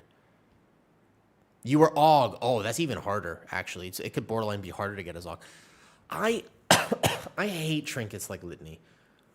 Like, they feel really good on some healers. Like Mistweaver, it's so helpful to have it. Or as an Og, for example. But man, I don't like there being a crazy absorb that basically either allows you or not allows you to actually do keys in a season. That feels so weird.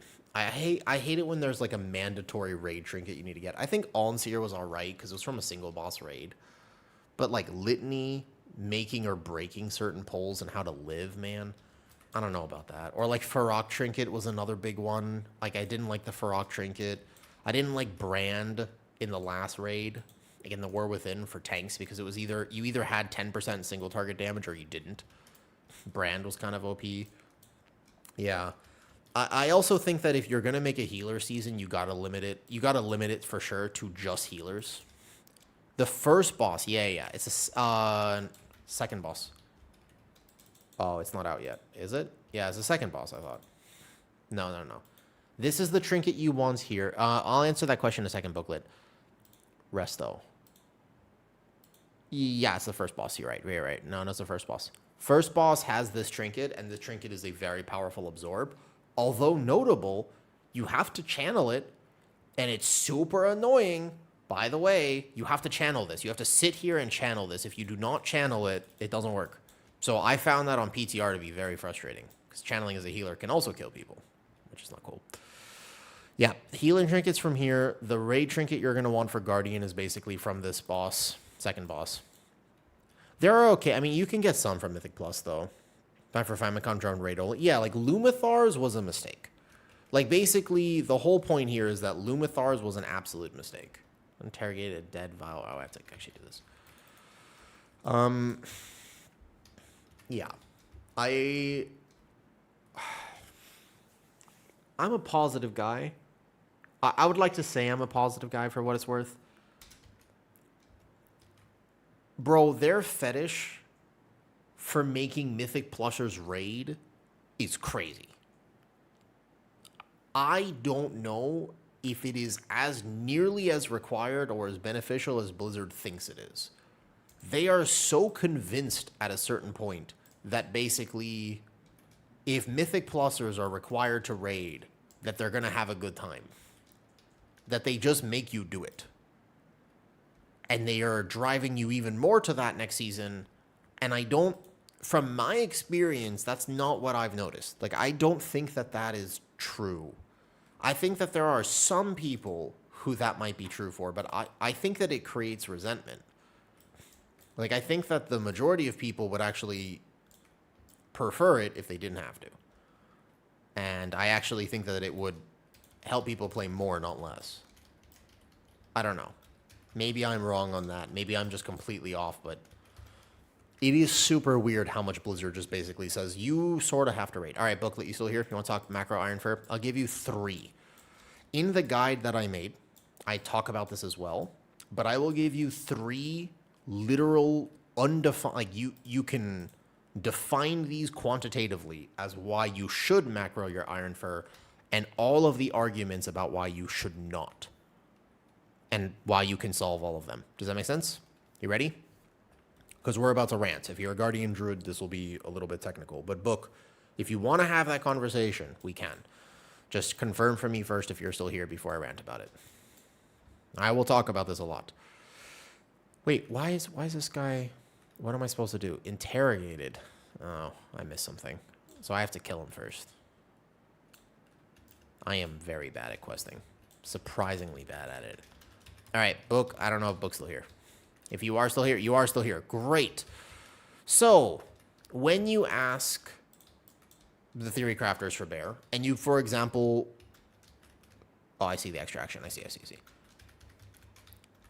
When you ask the bear Discord and the Guardian Druid Discord for whether you should macro iron fur, as far as I know, they never changed their stance on it, although keep in mind that I don't normally go in there. I woke up to a message today saying that they were discussing one of my runs, and so I went in there briefly to check that this morning. I did actually, I got a DM and it was like, they mentioned your run in the Guardian Druid Discord. I was like, oh, okay. So I went to check that. Normally, I don't go in there, but for what it's worth, I believe that they are still suggesting you do not macro iron fur. If anybody is in there and want to confirm with me, that'd be great. So I can make sure that I'm not putting words in their mouth. I don't know if they changed their tune on that this season. I know that for a long time, the answer was never macro your iron fur in there. And that was the general rule, is just never ever macro it. You can bind it to mouse wheel at the very least. I don't know if that's still the recommendation. This season, you should have absolutely just macroed it. Going into next season, you should triple macro it. Like, you should definitely macro it. Here's why. The first argument is that you're not going to have enough rage to B-res. And this gets quoted a lot. I vaguely remember them linking a single clip of Squish not being able to B-res. That makes sense. But especially next season, you are going to be playing easy. So you have rage gen. You have Blood Frenzy taking on mobs. Here, basically, we'll start over. Number 1. Cool? Here. Blood Frenzy. You will always have rage taking from this. GG. You will have a bunch of rage gen from this. And Wild Guardians. Also, many rage gen from this. No, not cool. Wait, what? What not cool, Caesar? Wait, what did I do? Wait, hold up. What did I do? Because I was about to rant about this. What did I do? Wait, hold on. Wait, I feel like I'm in trouble now. What did I do? You asked if it was cool to restart. Oh, okay, got you. Okay, I was like, holy shit. I was like, oh my god. Oh my god, no restart. All right, I'm going to continue then. Fair enough. Okay, I'm continuing. Fair. Oh my god, I forgot to use the item again. I have killed this guy 7 times at this point. Why am I absolutely terrible at questing? Holy shit. I am so bad at this. No, I was like, yeah, what did I do? Okay. So the frequently asked questions is basically short answer no. They still suggest not macroing. Okay. Next season, you will have 3 sources of rage gen. If you take a look at my rage bar in combat with any amounts of mobs in a Mythic Plus environments, if I simply have macroed it to Thrash, and I've only macroed it to Thrash, it will take me no more than 1 second to generate enough rage to B-res. That was this previous season. And worst case scenario, in the 2 moments in your key where you do need that rage to B-res, the chances that you already have it is incredibly high. Oh, my item. I gotta use the item, bro. I am really bad at questing. 1 second. I keep killing this guy and forgetting to use the item. Hold up, booklet. I'm gonna get there. 1 second. I've got it. Invalid. See, he says invalid target. I don't think I'm supposed to use this. This doesn't seem right. I don't think I'm supposed to... Wait, hold up. I need to interrogate him. Well, where is he? How am I supposed to interrogate him? Do I have to do it while he's alive? Yeah, it just says invalid target. Well, I'm very confused now. You waited too long. God damn it. All right. Okay, all right. I'll kill him again. What's up, Zen? Okay. All right, we'll do it again. Yeah. What's up, TH? Oh, TH. I need to update a command. 2 things. Try using it now. Oh, yeah. I was actually just too early. I waited too long. All right, cool. What's up, King Clicker? You and I will get along. I also click sometimes. Right, we were talking about the macro of iron fur. Let me hydrate. I haven't explained this very well, but I will intend to.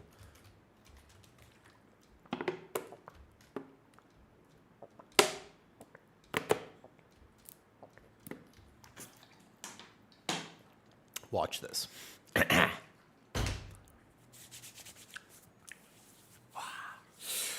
The tank tier list, exactly what has just been activated. That, yes, the tank tier list needs to be updated to this link, which is my actual tank tier list because that was the previous one. That's the tank tier list. That one. I think that's the link. 60 seconds. For why you should just macro your iron fur in Season 2.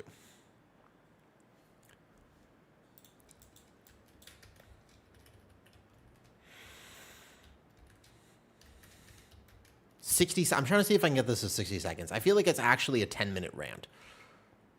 To be honest with you, it's much more of a 10-minute rant. But basically this. Okay.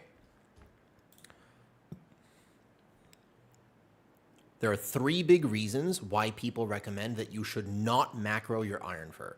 However, I personally believe that you absolutely should, especially going into Season 2.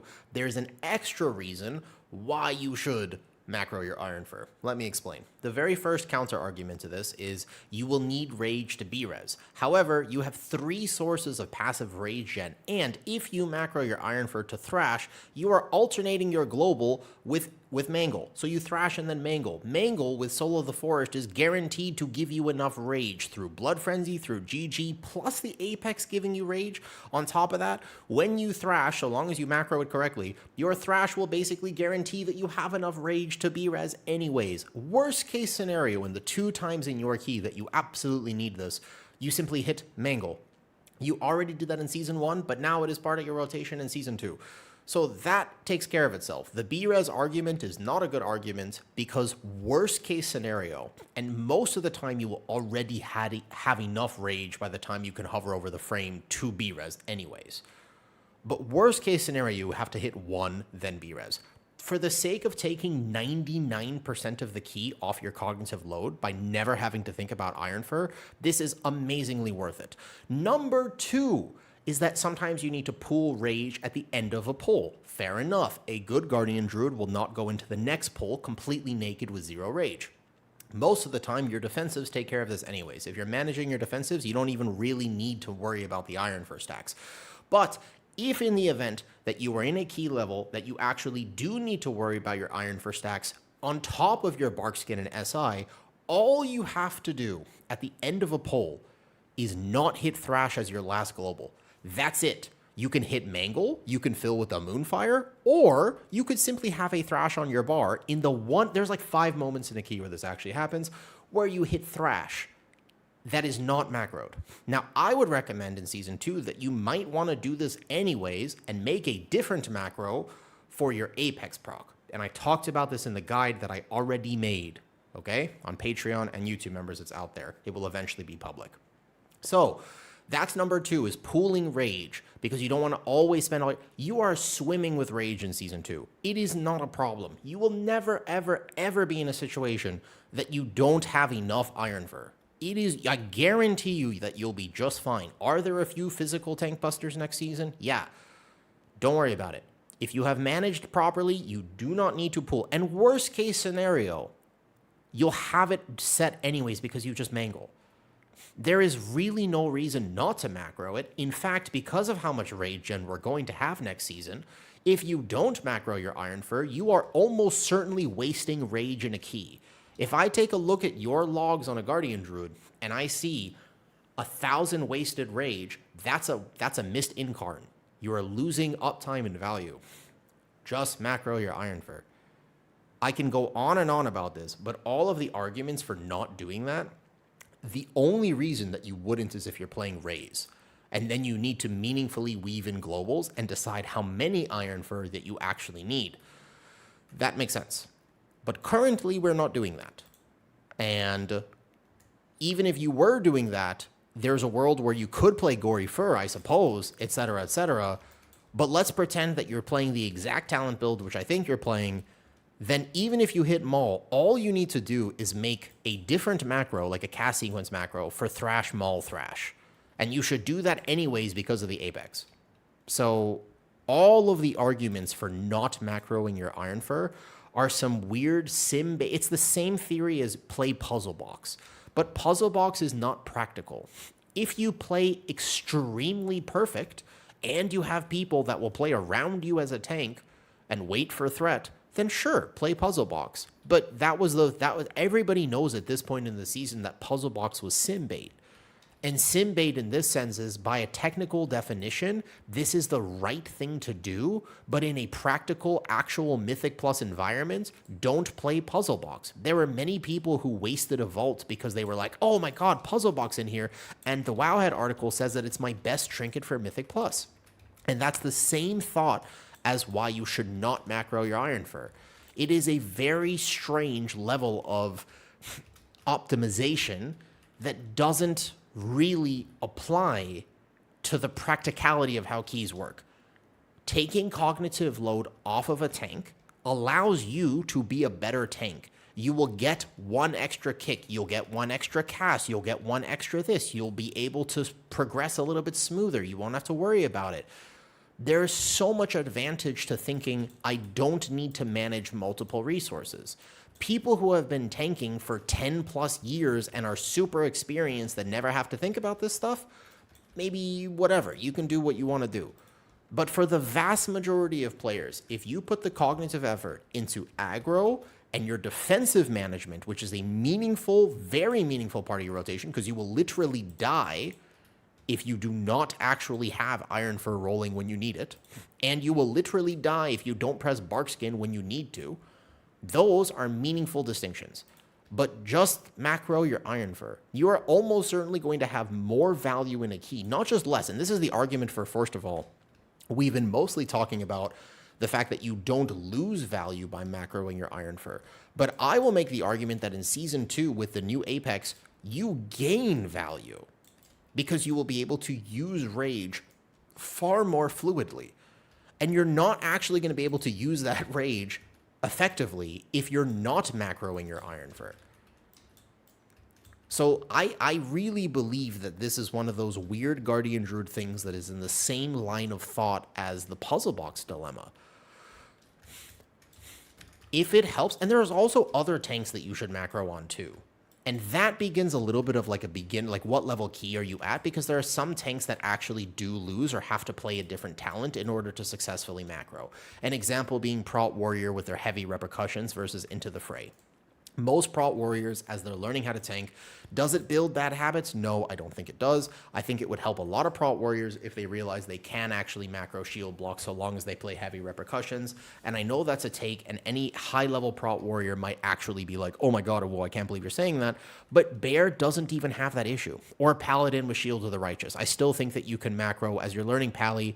You will lose some damage because it is a frontal. You want to time it. You will occasionally, if you're a really good Prot Pally, especially with Instrument of the Divine going into Season 2, and your Apex talent at Midnight giving you increased holy power generation on your shield, I think that Instrument of the Divine allows you to play around the 5 holy power Shield of the Righteous. Macroing it will certainly cost you some damage, but you can do it. It's still not the end of the world if you want to macro your Shield of the Righteous, and that takes all the cognitive effort off. Also, a mistake that a lot of Prot Pallies make is over Word of Glorying and hard casting Word of Glory on themselves. If you macro Shield of the Righteous, it basically guarantees that the only time you will ever Word of Glory is with a Shining Light proc, which is what you're supposed to do anyways. It fixes your rotational playstyle a little bit. But Guardian Druid doesn't have, we're not even talking about that. Guardian Druid actually only benefits from the macro. Whereas other tanks, it's like, okay, if you're pushing for very high level content, you should probably learn what this all means and how to do it without the macro. But Guardian Druid does not have that problem. It is fundamentally something that will help you and actually allow you to do better, because people are not robots, and almost everyone that does not macro will be wasting rage, on top of the fact that they will not only be wasting rage, but probably miss other globals, considering that they're having to think about Iron Fur. Like, if I'm constantly scroll wheeling on my mouse, that means that I could be doing something else, and occasionally in a key, there's probably a global I'm going to miss because I'm like, oh yeah, scroll wheel. Otherwise, I'm getting a finger workout. If I put it on scroll wheel, and I used to, by the way, you're actually doing this promo. What are you doing this for the entire key? For 30 minutes and you play for 4 hours? You're going to be doing that for 4 hours? You can, but that's the only way you're going to keep up. Especially, we have like twice as much rage gen going into season 2. Because Mango's back in your rotation, and you have Apex. So, just macro. Yeah, like you would need to giga scroll. I mean, the only person that's really going to benefit from you not macroing your Ironfur and binding it to scroll wheel is your wife. That is I understand that argument, and you know what? That's the best argument I've heard for not macroing your Ironfur. But aside from that, macro. It is just do it. And the macros, you can find it in Discord. The only thing about the macro is do not macro Ironfur to all of your abilities. You also want Rage for Frenzied Regen, especially because I strongly believe we will still play, or you should still play Natural Resilience. I definitely think this is the right idea here. And what you want to do is make sure that you only have it macro to Thrash. You don't macro it to Thrash, Mangle, and Moonfire. That would be a problem. Yeah, Warrior has a CDR loop where if you waste Rage, you don't gain from that. Like, it's a problem to waste Rage. It will reduce your tankiness. It will reduce your damage. So if you bind it to a mouse wheel, that's not a bad option for Ignore Pain. You could also just macro Ignore Pain. You could just macro it too. Yeah, if you're shooting, if you're like a prot warrior going for the 0.1%, there is a single prot warrior in that range. I think actually on US, in overall region, there's 0, but in the US, there's 1 or 2. So, okay. But that's the idea. Like, if you can macro an ability, it's super helpful. And the last thing I'll say about the macro conversation is this. Yeah, you can macro. It just helps. It's just good. And if you want a little bit more knowledge about this, there are also many DPS that will macro passive abilities that they don't need to think about into other abilities because the extra thought process is not worth it for them. Like Blood DK with their Raise Undead. You shouldn't be clicking Raise Undead or wasting a global, just macro it.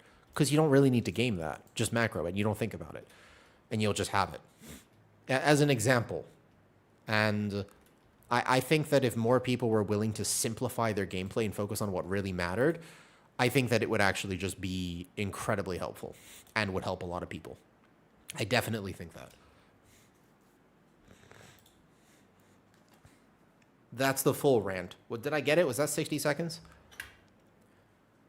Woo! Oh, my spoon. My bad. I dropped my spoon. Yo, this is super frozen. I don't know about this. Yeah, that's milky. Yeah, this one. Now this ice cream this ice cream's been frozen for like. Yeah, does this go bad? Does the McDonald's chocolate sundae go bad if it's been in the freezer for like a while? Maybe like 5 months. I kind of forgot. It was at the bottom of my freezer. Yeah? No, fuck. Yeah? It does?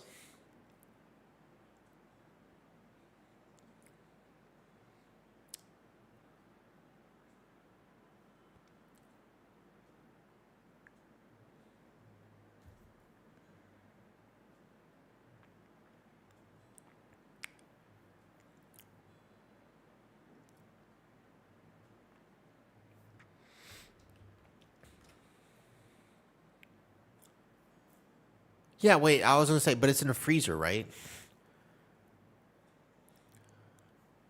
No, I can't use my stomach. My digestive system is very bad. My stomach is a princess. And not one of the strong ones. Not one of the independent ones. Like a princess from the 90s. I very much need help. I do not have... I should not risk it. Mold and bacteria can still cause the issues in freezers. God damn it. I mean, the top is kind of cracked. Like, it's not super sealed. I can see that there's some cracks in the top here. And it's like, it's got freezer burn. Like, I'll tell you, it's definitely got freezer burn. Should I just get new ice cream? Man, but it's already here, and I already ate half of it. Freezers have ratings for how long you keep stuff in it. There's peace in not knowing. Yeah, but now I do kind of know. 2 to 3 months? Oh, boy. Yeah, that's not good. All right. Okay, I'm not going to risk it. I'm feeling better, man. All right, so now I got to order more ice cream. Well, damn. Okay, no problem. Let's get some more ice cream then. So all you're telling me is that I have an excuse to order more ice cream, right? Here's the thing with no Apex. So you can play. There were people who played no Apex in very high keys on PTR. It's tanky enough to be played, but I think that you should just play Apex Buitres. There is a slight difference in your rotation. Just play Apex. You will do more damage. There's really no... I think it's scary for a lot of people who liked playing no Apex, but trust me, just play Apex. It's not that hard to play. It's a tiny little bit. Tell me if it's worth thinking about buying it. Well, here's the thing. I can't eat fiber. So here's the problem. I would get a Ninja ice cream maker, but I don't eat fiber, so I can't do the fruit thing. Outside single target. Right now, cash, no. It might be. Don't you do more... No, King. You definitely will not. Apex is actually damage. Apex can be considered damage and a little bit of defensive value. It's the 30% on Thrash that really gets you. If you take a look at my logs, etc., how hard is this going to be, by the way? I have to actually do this whole dungeon. Can I pull everything? Do I have to, like, do it myself? It's got 1,000,000 health. I'm not scaled, right? Okay, let's just... This should be fine. Let's just pull the whole dungeon, I guess. This will be fine, right? Do followers do anything? Oh my god, they do nothing. Wow, followers are not good in this dungeon. Are they good in any dungeon? Did they ever actually fix this, where followers do something in a dungeon? Or is it all still bad? Out of curiosity. No, they're still bad. All right. Oh, that's terrible. Yeah, I'm gonna smoke all of them right now. All right. They just pull... I mean, I'm a little bit over-geared for this. I just have to do it for the quest. Gotta finish it. Make sure to loot Vordaza. Noted. Yeah, no, I'm... It's part of the campaign. I've got a lot to do. What's up, Maxi? Sorry, I was in a rant as you came in here earlier. Also, somebody was mentioning the prop pally pushing for stuff, though. My friend said you could skip it? Wait, how? You can skip this, by the way? Bro, where? Where? How do I skip this? Wait. How do I skip it? Go back to the vendor and just skip it.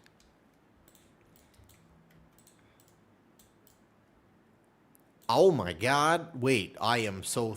This is why I stream. Holy shit, thank you. You have just saved me absolute misery.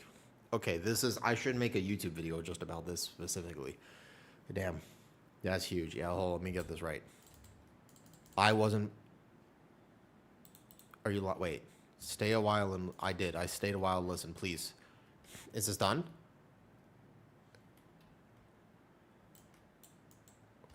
Where... It's not working. It's not working. It still says I have to do it. It still says I have to do it. Can you skip the dungeon? I'm on the last boss now. Wait, can you? How? I was debated? You have to do it? What do you mean? Abandon it? Abandon it. Abandon it. Okay. Abandon it. No, I'm not. This is not an all. This is the first time. Okay, all right. Abandoning quest. Picking up quest. This only says accept. I cannot decline this quest here. It does not give me an option. Wait. Skip. Oh, fuck yes. Sorry, I got very excited about this. Unbelievable. Yes. Thank you so much. That would have been so painful. Yeah, no, I apologize. That was actually... I let out a little F-bird there. Holy shit. Yeah. That's the type of content that somebody needs to make. Oh, unbelievable. My bad. Yep. That would have been nice an hour ago. I wasted... Yeah, the follower dungeons are really bad. Oh, my God. Nice. Beautiful. This is called streamer privilege. Yup, this is that right there is called. I was about to do it too. I was actually about to do that entire dungeon, and it was painful.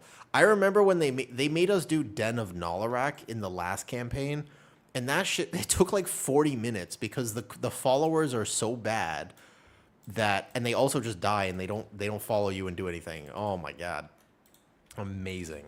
I feel like that. I wish I could somehow clip that and put it through to a YouTube short today. Because that's the type of gig of value I wish to provide with my YouTube channel. Thank you.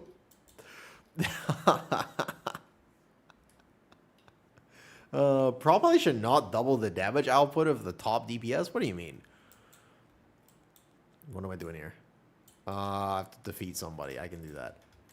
Are you forced to do? Yeah. You gotta do some. I think you have to complete the campaign to get to the Isle or something. Normally, you gotta do campaign. Like it's just something you accept. You just have to do it. You know what I mean? It's not really much else. Oh, also, part of what I'm gonna do over this next week though, because there's really nothing to do. I don't think I care enough. I'm not gonna do M0 on my Druid. I don't need to.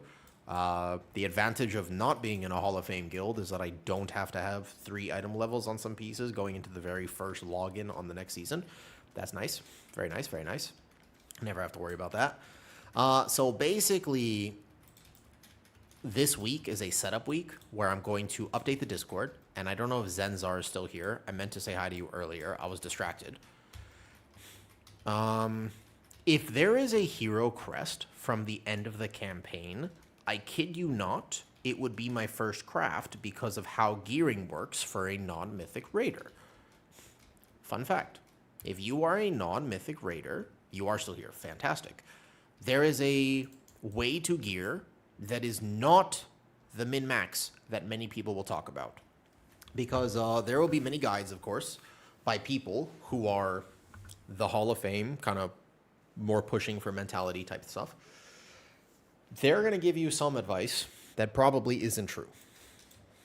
If you are not min-maxing. They're assuming that you're going to Mythic Raid. And I think if you're not going to, you should consider that. Oh, yeah, of course. You want the name of the buffet I went to yesterday with the creme brulee steak? It is the hotel. It's a hotel. It's called the Kimpton Malai. It's a 5-star hotel. It's very nice. Extremely nice hotel. Yep. Oh, I'm asleep. Oh, look how cute this sleeping bear is. That was kind of cute. Wait, go back to sleep.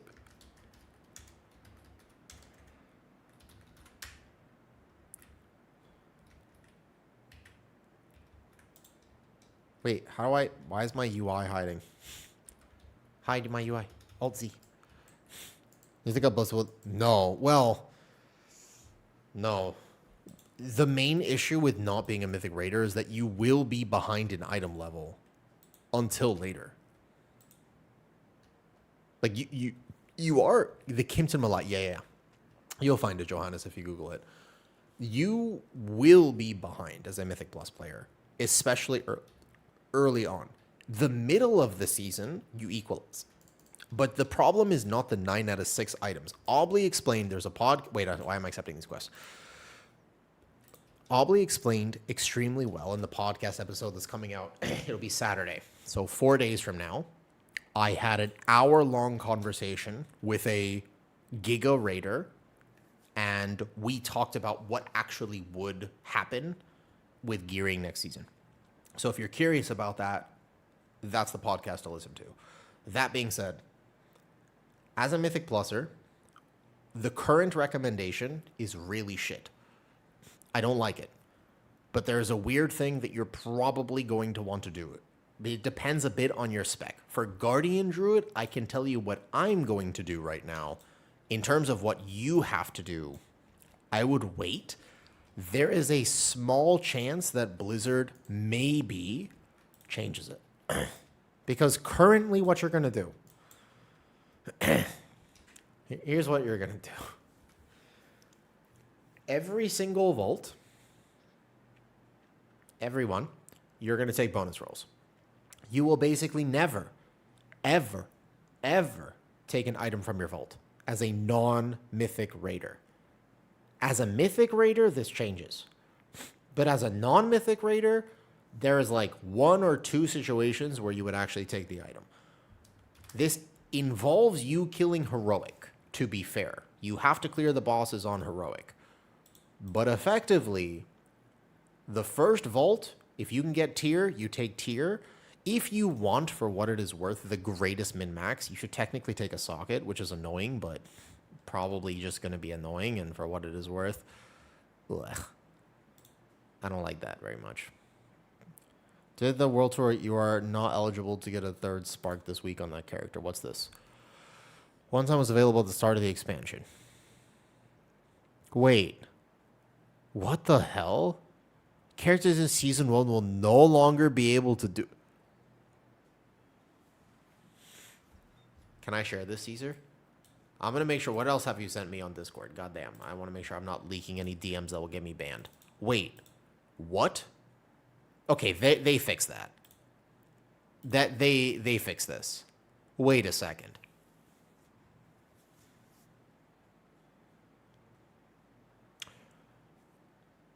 Mm-hmm. There. Well.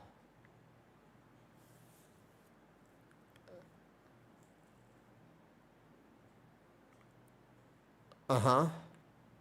So, I was about to say that if you're not mythic raiding, you're probably not crafting early on anyways. Did you not do this? I did this. I mean, of course you did this in Season 1. Anyone who completed the quest in Season 1 basically is now half a spark behind.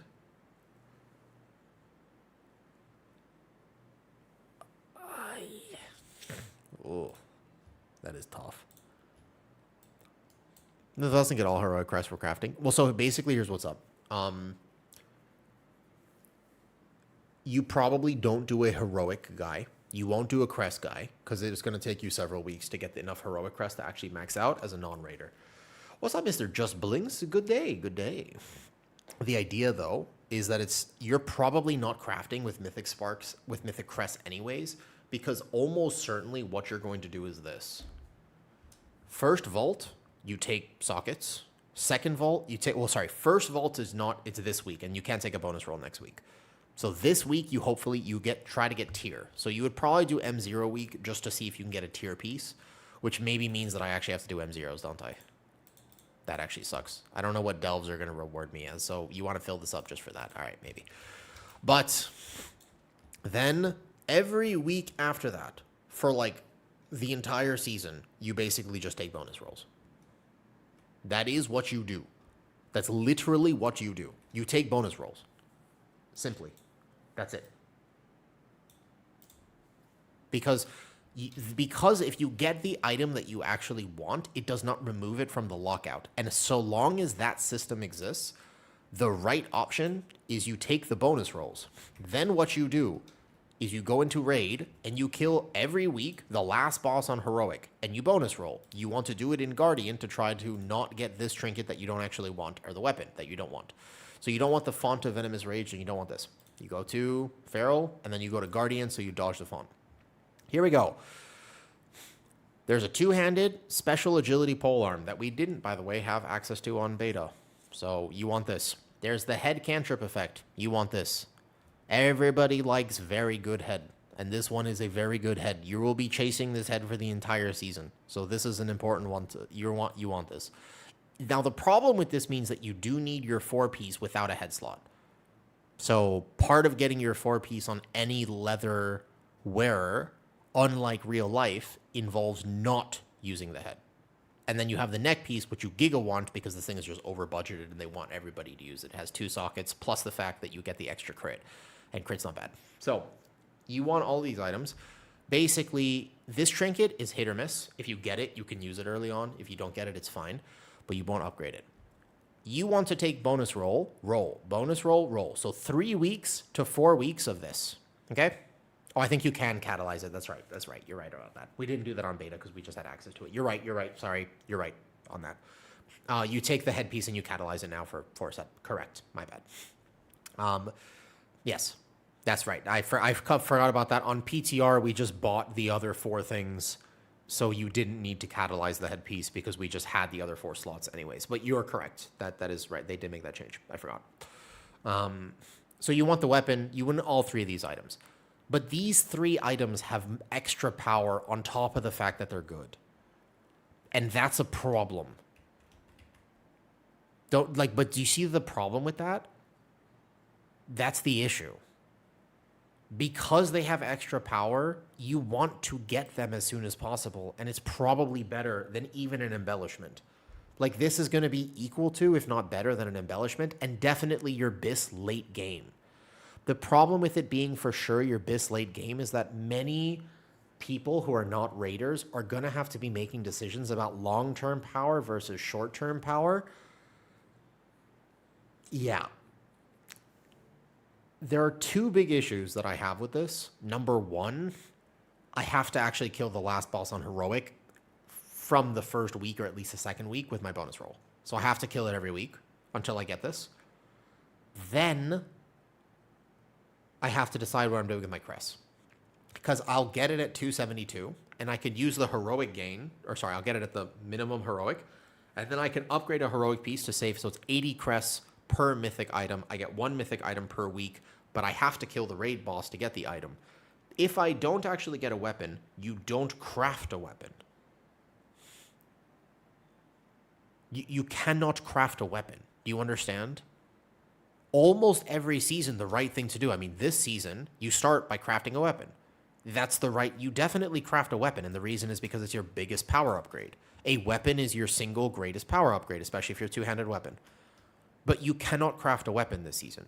It would be a very bad idea to craft a weapon at the moment. Would not recommend, because you will change that weapon. Even if you get power for the first few weeks, eventually you will get this special cantrip item. And it's not just agility. There's also, from the second to last boss, you have to make a choice as a strength user. So if you're playing a Blood DK, for example, and you swap to, for example, a Blood DK, there's the 2-handed strength weapon here, which has an extra cantrip effect. So Blood DKs need to think about, am I going to be able to get this, or do I need to bonus roll this boss in order to get my very rare item and potentially waste 4 weeks? Think about that in practice. Because realistically, you still want to bonus roll as a Blood DK the last boss, because you have the leg piece, which is a good catalyst item, and the neck piece, which is heavy budget. But you also really want your 2-handed weapon. So you could, if you don't think you're going to get it, you could craft a weapon, but then you're wasting the sparks early on, because you're not going to get those back very fast. And you technically lose 20 crests.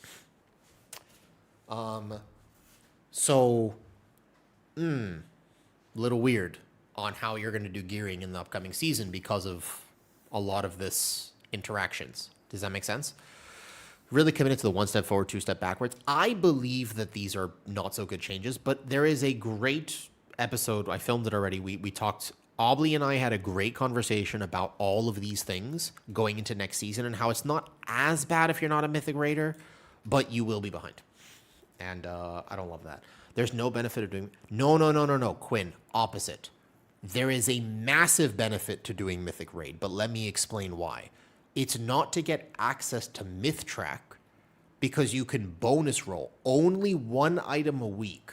You have to take your bonus roll. Currently, you must take your bonus roll out of your vault. Yeah, Twitch drops will be active. What is the Twitch drop, just to clarify? But yes, they should be, for sure, Nick. They absolutely should be. Also, wait. Let me confirm. Wait a second. Hold up. I've just remembered. Holy shit, I am bad at streaming. Wait a second. No, Quinn, let me explain. There's a much bigger reason for Mythic Raid. There are 2 reasons. Hold up. I've just realized it's way more than that. Let me explain in a second.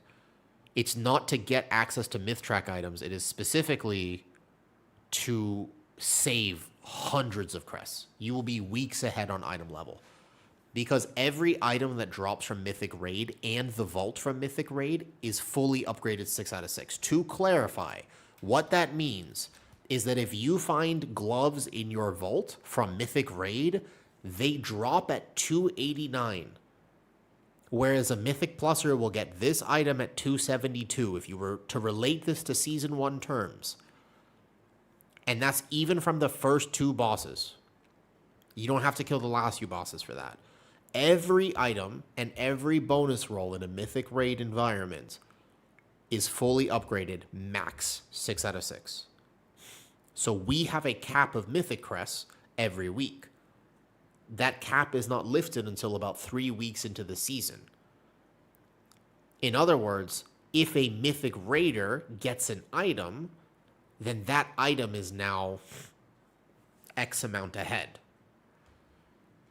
There's a conditional for this, which is why it's not as bad as, like, it's not, you shouldn't doom and gloom about this. And in the podcast, we really get into it. Obly come out with some great numbers. It's not quite as bad as it originally seems, but effectively, if you don't raid, not for a month, for like 3 months. For like a few months, Mythic Raiders will be ahead. But if they're lucky, they could be like 5 item levels ahead of you, which is crazy. Realistically, what I talked about with Obly is that it's most likely going to be a few item levels, but there is a hack to this if you're a Mythic Plus player. If you're a Mythic Plus player, there's a way around it, and you need to do one thing, and it's annoying, but I'll tell you what it is. That's what the math says. There's like a way around this, right? Does that make sense? Yeah, I think they crest capped it. They lifted it earlier last season. Now, the last 2, that's where Obly had some good numbers, and I will say that if you're interested in how this all affects you as a Mythic Plus player, the best thing is that podcast is coming out, can't release it early. Every Saturday, there's a podcast episode. My life, if I tried to make 2 a week, they do take a lot of time. But Obly and I specifically talked about this. And the 9 out of 6 items are basically not a problem. You'll have to trust on that, and he'll come at, there are numbers for why it's not a problem. And I agree with him on that. The real problem is a 6 out of 6. I also hope that they actually lift it around 8 weeks into the season instead of waiting for 12. 8 weeks is a better metric for that. It gets people to log in, and then they can just turbo boost it at around, if they lift crests at 8 weeks, and then they basically turbo boost at 16, then you keep people logging in. Okay. How much have I got done? 1 out of 6? Bro, I've been streaming for 2 hours. Holy shit. What do you mean 1 out of 6? How many of these do I have to do? Bro, what does this mean? 1 out of 6? I've been streaming for 2. How bad am I at questing? How am I this bad at it? There's 4?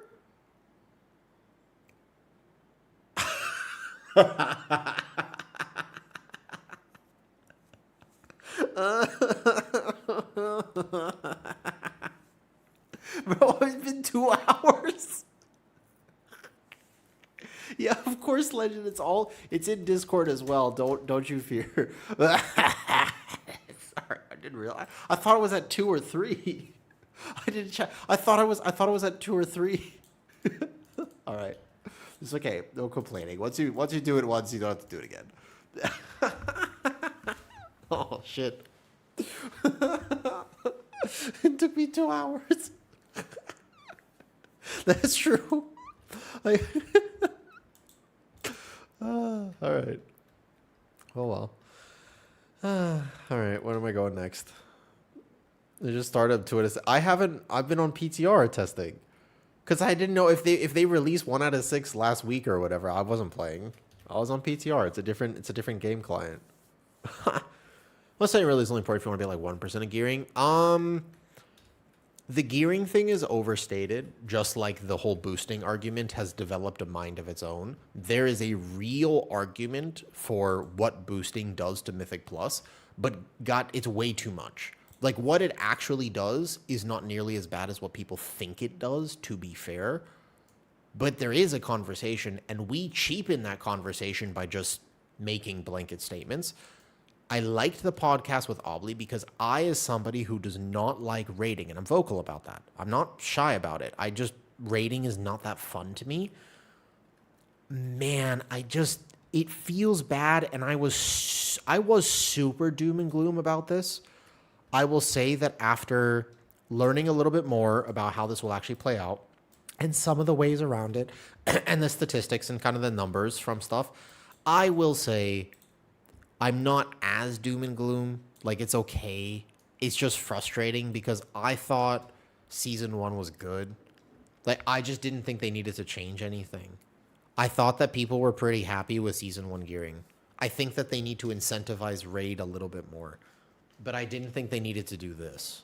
I think that they could have made it so that all drops were, instead of 6 out of 6, 4 out of 6, and that would at least make it would effectively be the same thing, actually. Like, it wouldn't change that much, but wouldn't it be better if the raid was dropping 4 out of 6 instead of 6 out of 6 until maybe like the last 2 bosses? The 9 out of 6 is also a thing. That I'm really not that upset about that. The 9 out of 6 is funny enough, just not... I'm kind of all right with the 9 out of 6 items, weirdly enough. I'm sort of okay with those. But the 6 at the crest save early on is immense.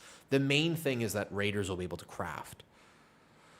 Makes sense to me with how much of a time investment is to Mythic Raid. It is a massive time investment, and although I am not a Mythic Raider, I don't want to be pessimistic and say, oh, like, they shouldn't reward Mythic Raid. I want them to reward it. I want them to feel good about it, but not at the expense of Mythic Plusers. And I think there was a way that they could have done this better. I do. I think there was a way. There is a solution, though, and I'll tell you what it is.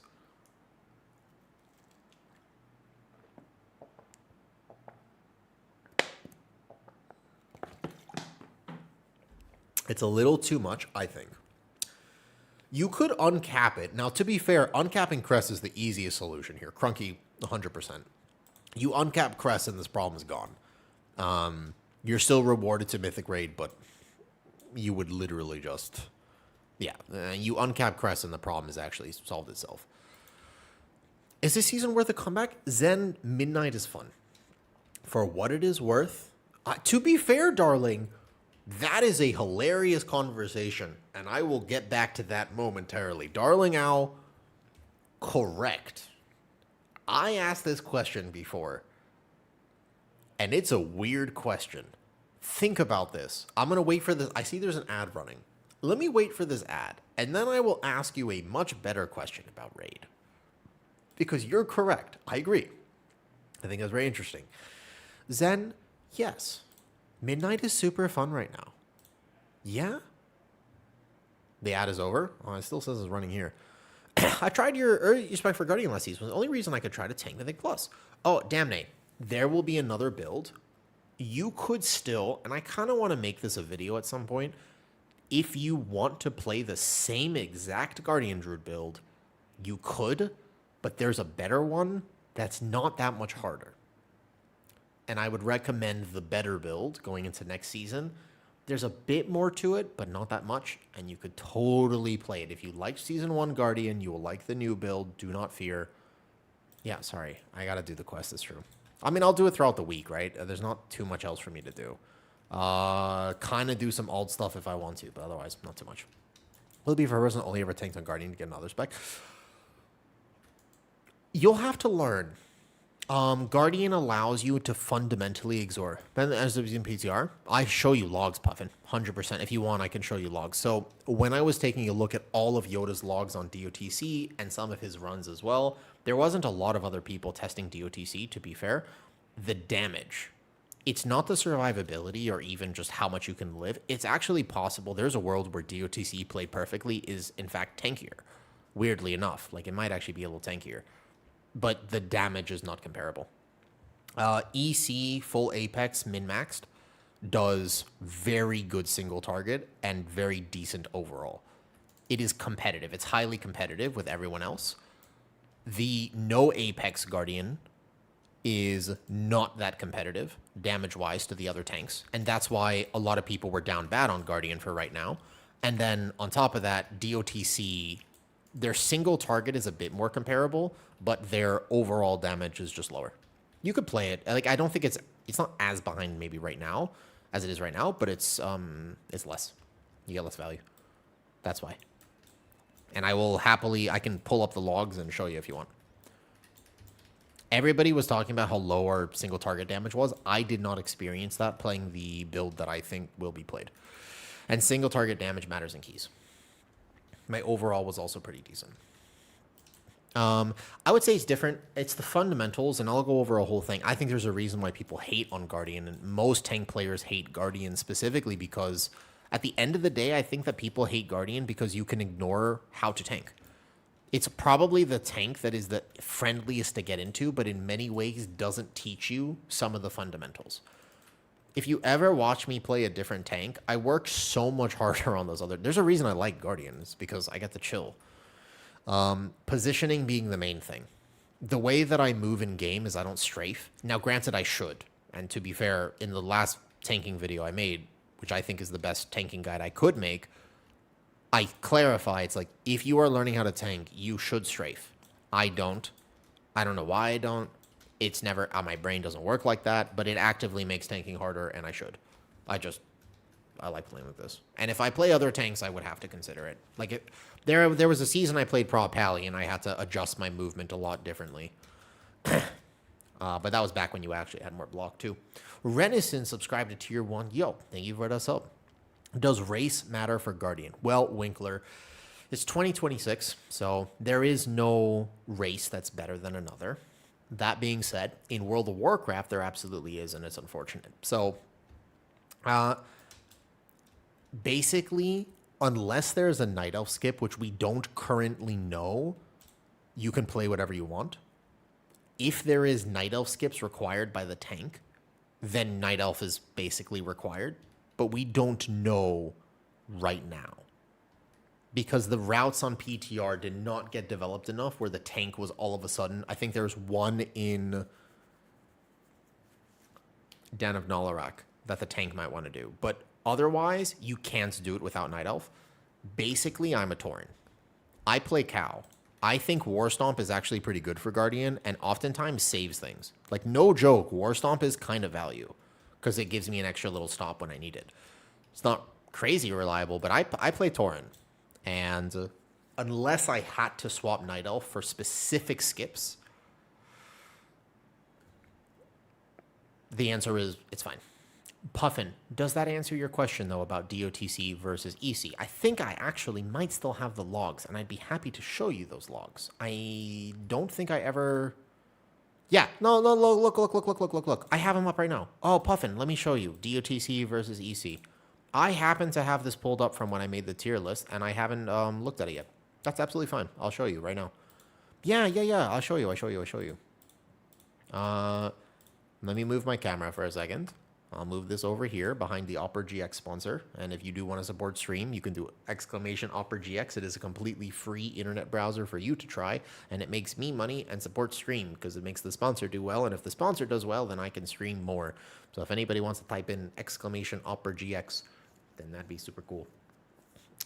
It's a totally free browser. And it's good. It's actually a really good browser too. All right, here we go. So let me take a look at this. Let me make sure I'll just reduce my camera so that we can see these logs properly. This is Yoda in a Void Scar Arena. This was a 19, so he can live because he completed the key. You can see here, this is his DOTC build. He did 150k overall, but I can also start looking at single target encounters. Should not be that robot-y. Should not be. It's a pretty good microphone, but let me know. On his single target encounter, he was doing 91k, but you also get a buff in this dungeon, so it's not quite apt because I think that buff actually counts on logs. So Void Scar Arena is not the best thing to take a look at. It's me? Wait, it's him or it's me, Caesar? But basically, so we can see Yoda's overall damage here. 150k. Okay, gotcha. Thank you. Single target, 91k, pretty good for tanks. And I have look how many logs I have open, just to clarify. I see all of his DOTC runs. You can compare his Blinding Veil right here, 170k. This is overall damage, but overall damage has a massive impact on how you route the dungeon. So when he's getting to play with Kelt and Abby and these people, they can do crazy pulls that require a lot more coordination, whereas when I'm pugging, I might not be able to. So this is an 18.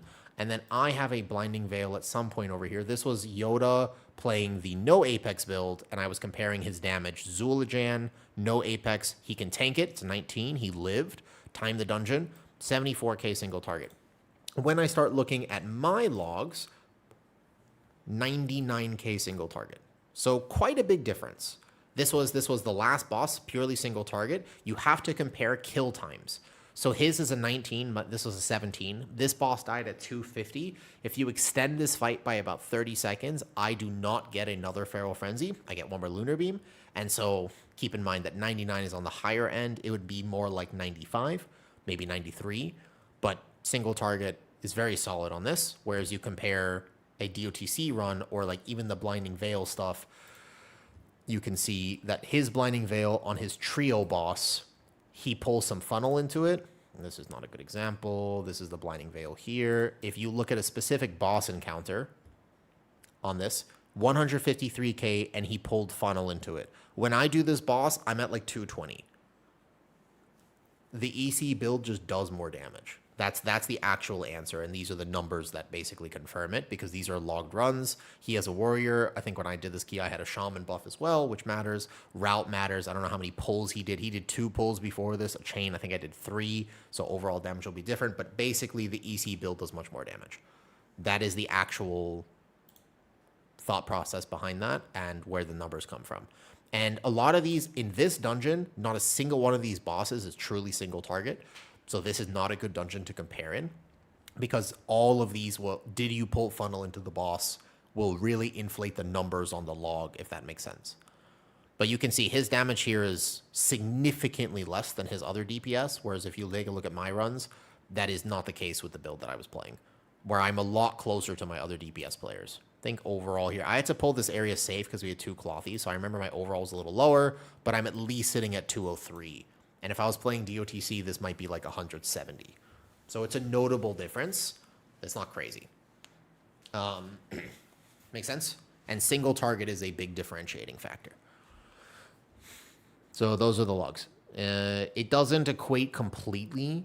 Bigger pull sizes in AoE with better kill times on AoE packs would probably contribute more to my damage. But then boss kill times are a little bit faster because it's a 17, not a 19. So that makes my damage better. But even on like the second boss, when you take a look at damage done to the boss itself, this is where it gets crazy. Caesar, were you here when I actually went over these logs and I realized his blood decay? I was looking at Yoda's blood decay on this boss, and it was very funny what I found. Because I was like, oh, he did like really good damage. Like, is blood decay single target good? No. It is actually not that high, which makes me wonder if they're going to nerf it for raid. I don't know if you were here for this, Caesar, but it's kind of interesting. Look. So his last boss here is 91k. Yeah, I didn't quite realize that it was all pad. And I was like, oh, whoops. I was looking and I was like, wait a second, why 70% ad damage? Oh, yeah. So those are the logs. That's from testing stuff. Make sense? That's why I think this build is not only proven from my testing to be super tanky and good, but also just does damage. Can you tab to your... Of course, yeah. The build is just directly linked in Discord too, and I'm going to clean up Discord today. So keep in mind that... Let's do it. Yeah. The stuff that you want to implement already in the Discord itself is built on boarding, which you can set up to ask what people want. Zen, I would love to officially make the Discord kind of how we talked about. It's going to be a lot, but as long as we put it in the right section, I feel like that will be good. I think it will help. Yes, scroll down to Season 2 talent builds. I put this particular build into Guardian Druid right now, but keep in mind that we're about to revamp the entire Discord for people to find all sorts of information. There's going to be a lot of tabs here because I want a lot of information in Discord, but it is the plan moving forward is to have all these resources here. I think 4 out of 6 Buitras right now. And thank you for the prime sub, Puffin Muffin. Hey, Puffin Muffin, have you ever had peanut butter puffins? Oh, wait, oh, the Nightman. The Nightman, is this a reference to the recent drama that has occurred? Because that video was fucking crazy. Oh my god. Holy, that was, yeah. Did you rename yourself to that? Or, I mean, are you just like a person of the night? You just learned, it's just coincidence. God damn, I watched that video and I was like, oh my god. That was crazy. And it happened the same week as the GM drama. And I was honestly upset that that video did not blow up immediately, and the GM drama blew up across all social media because there was an e-girl involved, and I hated how one of those situations was way worse than the other, and I was actually really upset that we focused so much about the GM drama and not enough about what the Nightman content was. But watching your videos the past week, that helped me a lot in your transition from DPS to tank. Hey, what's up, Rago? I'm glad. And Mooch, if you want to find the build, I'll link it to you over here. Always remember for the YouTubes, just come over to mainstream if you'd like, because I always get distracted and sometimes I have a hard time remembering. Yeah, I think, Coach, I personally believe that right now, the current iteration of this version of Guardian is good. I am not upset with how Guardian is currently playing. Actually, genuinely. It just requires a bit of... It'll change your rotation a little bit to get used to it, but the build is solid. Do we maul over swipe as filler on single target? I believe the answer to that question is yes, but it's probably a very small gain.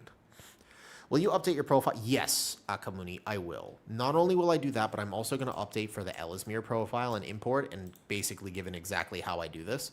But I need time because first I got to finish the campaign stuff and just do the basics. Then when I actually get into Mythic Plus dungeons, I'll be able to really see what's going on. If you're looking for a total UI package, it's the best. But I just haven't set mine up because I was late to swapping to it. I resisted it for a while. I don't like change. But I mean, bro, there's nothing. It's not even close. Like Ellesmere UI is the literal best UI. Rock, to answer your question, I think the answer is yes. I also think that my advice on swipe is going to be interesting. I think that I might recommend some things that get me into trouble in terms of like whether you should swipe or not. It's so low value that I would almost recommend for still many new Guardians to just not have swipe on your bars.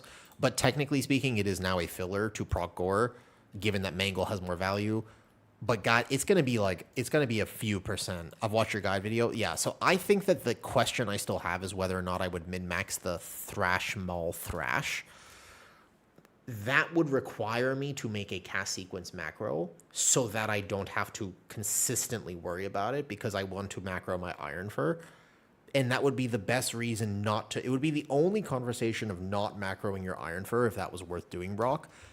I also think that they might tune it where it's going to be more value to do so. Not sure. I think that this version of Guardian right now from PTR testing is good. I have almost no complaints about it. I think. Do you think the Pally will be as good? Yeah, right now, Rago, currently, yes. Prop Pally's doing well, but keep in mind that tuning changes drastically over time. So many Guardian Druids will remember, potentially, that the last time we had Mythic Zero week, you remember how powerful Guardian was? A lot of people have forgotten this, but there was the Druid of the Claw build. I wanted to play no Apex anyways, but when on beta testing at the end, before the season launched, like this week that we're in right now, they only changed it 3 weeks before release. Not now. But it was just doing way too much damage. It got nerfed by 37% overall. And then it wasn't good. And it was still decent, but they gutted it. So it fundamentally changed everything. And I think that might be noteworthy to just know. Like, they are not afraid to take big swings for any tank that is overperforming. They are afraid to take big swings for tanks that are underperforming, and that kind of pisses me off. To be honest with you, I will tell you, that's a big complaint I have. And I will actually cash out about this a little bit. They will nerf overperforming tanks. Especially given the fact that Race to World First is happening soon. But why the hell don't they buff underperforming tanks? This last season was honestly... they really have some aversion to it, I agree. TH, did you see the video I put out a few days ago where I actually realized that there is a 99% representation of tanks in the top runs on leaderboard, and it is the most oppressive tank meta we have ever had, ever, in the history of Mythic Plus? In the history of Mythic Plus, which is crazy. Because there have been seasons where the tank was significantly more dominant. And yet, this season is somehow the one that is the worst. Part of it is definitely like there's the re-rolling element, there's the how easy it is to gear, there's the this. But I mean, a hot take about why a lot of people are like the 1% was so competitive and the top level of keys was so... We're also just much better at the game. And there's a ton of people who are now established and they've instantiated themselves in the community, and that's their thing. It's way more competitive than it used to be. And the wanting to break into that is significantly harder than it used to be for many reasons. So people are doing whatever they have. But it's causing problems. It's not good. I don't like it. It's causing more problems than we're helping here. All right, Zen. If we were going to do this Discord overhaul, how would we do it if you're still here? Out of curiosity. When it comes to routes, okay, let me just point this out. This is what I was thinking with the Discord. You tell me what you think. If you're here, I would love your thoughts on this because I'd be curious about this. No. My Discord's going to be a helpful place. But basically, here's what's going to happen here in a second. I was sent this as a potential. I wanted to know how to organize the actual... Hold up. You see behind my camera here. Let me just put this camera over here.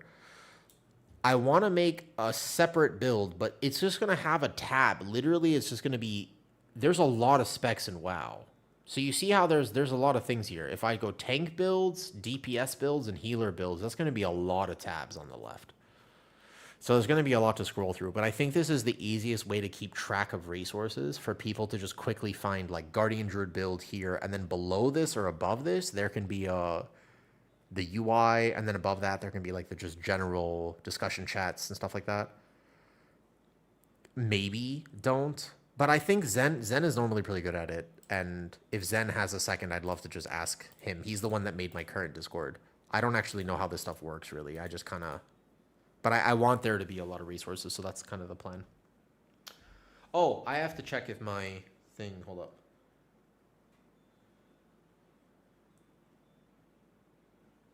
Did it not get silenced?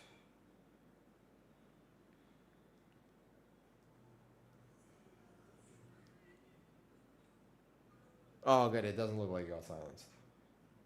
All right, cool. We'll see how that works. I posted a reel this morning, but it was me dancing with my cat, and there was Mulan music in the background, and I was kind of worried that Disney would just sort of get it, you know? I'm still here. So Zen, I think that if we proceed with what you were referencing, I think that would be okay. But maybe, yeah, I think that would be the easiest way to do it, though. Channel to a Discord role and have the people pick the role they want and get that info only. No, Rago, what I want to do, along with how oppressive the tank meta is, one of the things I don't like about WoW is how unwilling people are oftentimes to try something new in WoW. Because it is wildly beneficial, by the way. Super helpful to try unique roles, unique specs. But the question, and one of the reasons you don't want to do it is because, bro, it's hard. It's hard. There are also 13,000 people in the Discord, yeah. Zen, since you made the verify button for me, yes, I would say don't re-roll everybody. That would be too much. Have you ever noticed how many people have joined the Discord since February? Because you made it on February 7th, and you can keep track. So you can see how many people have joined it since February 7th. I think that's pretty cool. The idea, though, is that I want to try to make it accessible for people. Like, I think it would be cool if more people knew exactly what and where to start learning a spec. I got you. Actually, This is like a little bit, I guess we haven't actually filmed this yet. Do you guys know, this is like an interesting one. Does anybody here enjoy Shadow Priest? There's like only 5 people who still play Shadow Priest on actual keys, so I'm not sure if the answer is yes, but let's say enjoy. Yes? Okay, so there's one person here. Oh, there's like a few. Okay. Do you guys know Loyal X Dice? Are you familiar with Mr. Dice for Shadow Priest? Do you got one on Shadow Priest on EU, Roxel? Holy, that's actually an accomplishment. I swear getting 1% on like a Shadow Priest is, I swear that is like more of an accomplishment than people who got it on like not like a DK or something. That's insane. I'm going to make a video with him soon. I think we might actually do a whole podcast episode because I want to ask him not just Shadow Priest specific stuff, but also what is it like to try to push consistently high-level content as an off-meta spec? He would be a good person to talk to about that, so I will be asking him shortly about his experience, and maybe we'll get a little podcast episode from that. But also, I will make a guide with him for Shadow Priest. And that will be, I am a really bad Shadow Priest. I'm not good at it. But I want him to teach me. And if he can teach me, he can teach you. So the purpose of the Discord changes are if you go to a Shadow Priest tab, you'll find that information. Make sense? So I want that to be accessible. Rag, if you're saying I want to play Prop Pally next season, but you're like, well, what is it like to play Ret? Interestingly enough, I have a video with Melee. Do you know who Melee is? Now, granted, information changes, and unfortunately that video was filmed slightly before they buffed the execution sentence, and we did mention that, but most of that was done. What's up, Shakov? Is that Amboni? No, it's going to be with Loyal X Dice. What's up, Shakov? I was saying earlier that no one... Well, I'm talking to Kitty about when she's coming on stream, though. Yes, now I want to do another one of that, and I just want to have it accessible, Ruxel, because if most people hop on Shadow Priest with zero game knowledge, or basically zero knowledge of Shadow Priest, they're going to do negative damage. It's one of those specs that's kind of hard to just pick up and play, but if you understood these 3 concepts, I'm sure you would do 80% parse, right? Like, that's kind of the idea behind it, and that's what we're going to go over. So that'll be fun. I'm not sure when that would come out. I also made one with Jedith for Devour, Demon Hunter, and Havoc. The problem with the Devourer guide... Oh, yeah, she's busy today. She's got a deadline at work, but this week, we're going to figure out what she's doing, Shakov. That was no one is beating your bit donation this month, I'll tell you that. Zero, you are going to be topping that leaderboard. The 10,000 bit donation was very notable, and I don't think anyone is going to be topping that anytime soon. So, you know, Devour Guide is useless now. No, we went over both builds. Both builds are still applicable. The problem with that one is that I messed up the recording, but I can't ask him to re-record it with me. It's also 34 minutes, and I can't edit it. Yo, thank you for the Prime Rooks.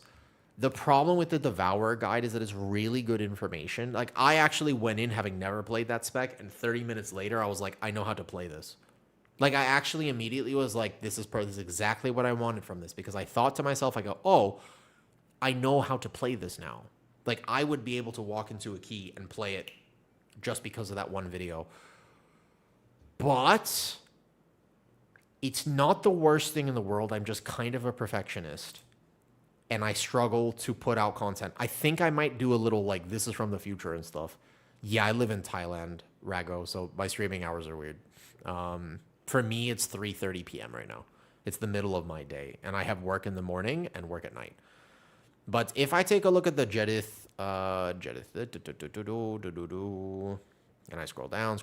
God, I have a lot of videos recorded. Touchpad podcast. It was after this Kyrasis podcast. Where's the Jedith video? 25 minutes here. This looks like it's about right. Yeah, this is the Havoc one. And then here we go. Malphite just subscribed. A little hype train going. Sweet. Thank you for supporting stream. Here, I want to show you this, and I want you to tell me how bad it is if you've actually played Devour. is this really as bad as I think it is? Because I've been like messing around in my head about when to post this and how to post this, or if I could even fix it. But the problem is, when I recorded it, I didn't realize that my camera and this PTR on Havoc or on Devour, my action bars were slightly skewed to the left. And you can see as the video starts playing that unfortunately, I'm covering my consume and my void meta. I think stats will change slightly, Legenda. How bad is that actually? We talk about it, but you can't see the void meta consuming souls. Like, it's not, well, I can't fix this. Like, it's a dynamic video. I can't just paste over it. It doesn't really work because the whole point is to actually see your soul generation. Is it as bad as I think it is? Like, we talked about the different builds. Like, it was a really good video. You can see that, you see how I'm hovering over Void Metamorphosis on my top action bar and my consume? I didn't realize that my camera actually clipped just over these abilities. Now, consume, there's nothing to look at. It doesn't transform. It's just consume. But the Void Meta, we had mentioned once or twice, like, oh, have you seen that this is lighting up now? But it's like, you can't see it light up. You can see that my camera clipped over the first two things on my action bar. It matters, basically, because we talk about, I think the information is super clear, to be fair. And he's a good teacher, but he's a busy guy, and I can't just ask him to, like, re-record it. And I felt really, but the Havoc one was perfect. Havoc is so complicated, and I didn't know that. But this, it's exactly what I wanted out of this guide, aside from the fact that it's a little long. But the entire video it covers. And that's sort of the issue, is that it's actually covered for the whole video, and I'm like, oh boy. It's a little tough. It's very unprofessional to put it up there. But I think that I would do a little like, hey, this is a woo from the future. I didn't realize it, but this video is still going to help you learn how to play Devour. And I like the content. And Jedith is a really good talker, and he's a nice guy. And he took time out of his schedule to make that with me. And I think I still want to post it at some point to share it. But it basically is like this. It's hopefully what I would be able to make with Loyal or whatever. And just, if I can find somebody who's that good at their spec, what I actually want is, for me, the way that I learn, that's the video. Just to say, like, hey, I want to understand Rep Pally. Every time I play it, Caesar, like, Caesar's a really good Rep Pally. You got title on Rep Pally this season, 0.1% title. You know how to play Rep Pally. But Caesar, every time I play Rep Pally, I tend to get acne on my face. And I'm just wondering, do I need to wash my keyboard? I haven't washed my keyboard in like a year. So every time I play Rep Pally and I start slamming my face, I just tend to get acne. I perform well. Like, my damage is pretty good, but I've just noticed that I get acne as I'm kind of rolling the face. And is that correct? Like, that's the type of information that I want to know. That's a joke. You had that problem too, to disinfect the whole keyboard. That's the thing, right? That's the thing. Yes, Shakov, I normally have that. Like, if you look right now and I hit Thrash, you can see it right here. I have this enabled on the PTR for the Demon Hunter. It was a morning for me. I woke up kind of early for that. And I kind of bricked the recording. It's the only time I've ever actually made that mistake. Now, to be fair, somebody else made that mistake with me recently. And that was funny. Yeah, the Rep Pally shutting down their Discord was funny. That's good lore.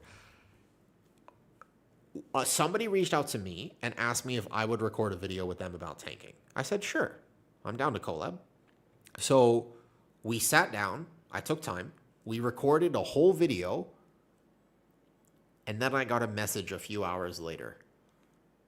You were muted. He was like, I'm so sorry. I didn't check. You were muted. And I was like, I immediately felt bad for him because he's a smaller creator. And he reached out, and I was like, of course I'll take time. I felt so bad for him that I was like trying to make sure he didn't feel bad. I was like, hey, don't worry about it. It's all good. Like, I'm not a scary person. Like, I'm not upset about this. Like, it's all good. Just let's find another time and just let me know when we're doing this again, I suppose. And he never reached back out. He actually, that was it. That was Jover from that point. There was nothing else. And I kind of felt bad about that. Because, like, mistakes happen. Like, it is what it is, you know? What lies behind the fog? How do I get here? Do I have to fly all the way over to the fog, or is there something I'm missing? Question. Is this an actual fly all the way over here? Campaign quest? Oh, this is the coiled isle? Oh! Wait a second. This area is the coiled isle? Oh my god. I had no idea. I don't do world content. It's not my thing. Oh. Well, the more you know. Yeah, it took me 3 hours to get to... I'm not good at questing. I don't feel like I have to fly all the way over here, though. What was your question, Zen? Sorry. I don't feel like this is the right... This is a very tall mountain. I don't think this is like a flyover situation. There's probably a different way to do this. Oh, well.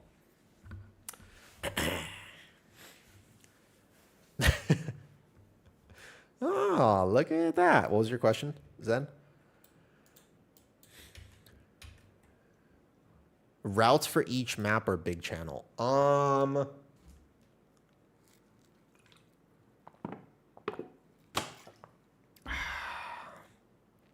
Great question. Routes for each one. I think you go each one, and then if we need to combine it somehow, we'll combine it. But let's see what it looks like first. I think it's super obvious if we just do routes for each one. Did they ever update? Did they ever finish the update for MDT? Now that season is actually live, or is that going to be next week? Oh, beautiful. We do actually have an update for MDT. Look at that. I play from Thailand, but I play on NA Realms. So I just deal with the ping. Yeah, I play on NA Realms. Okay, so this is like Murder Row. We can see here. Oh, you're going to have to learn all these new MDTs. So you start over here, and you go first poll. I was doing this for the first poll, not the top platform. It was just going to be here, this pack, and this pack, plus the whole card. Yep, that's about right. This poll seems a little weird. No, hold up. And yeah, then you go poll 1, poll 2. Oh, you can start making routes. Great. That'll be something I do this week. Except that this is, you don't pull these 2 hooligans. You don't need those hooligans. And then you go over here for cooldowns for boss. It's cooldowns, boom, boom. I think you might reverse this, actually, and you like a 1, 2, 3, but that's okay. And then you go pull 4, boss. Nice. Okay, we can start making routes. Sweet. I will have routes for Clarify for Season 2. 2 variations on each one. And somebody asked me earlier, and of course I forgot, what the routes should be. And the routes are actually just going to be, yeah. There will be, I think it's probably the best way to do it if you haven't actually played PTR, is to watch or just import one of the MDT routes and then go from there and learn it yourself after. But you can use those as a base. Good. The plan continues. Captain Toka. What are we doing? Talk to Captain Toka. My only problem is, given how I felt about questing today, it makes me wonder, would I really play Classic Plus? You know? You ever thought about that? Like, part of me is like, I want Classic Plus. The other part of me is like, would I... Am I the target audience? The main thing that catches me eye about this guy is that he's got the Dwayne "The Rock" Johnson live action Moana nipples. You notice that? What's with 2026 not actually deep inside he has nipples. What about the other guy?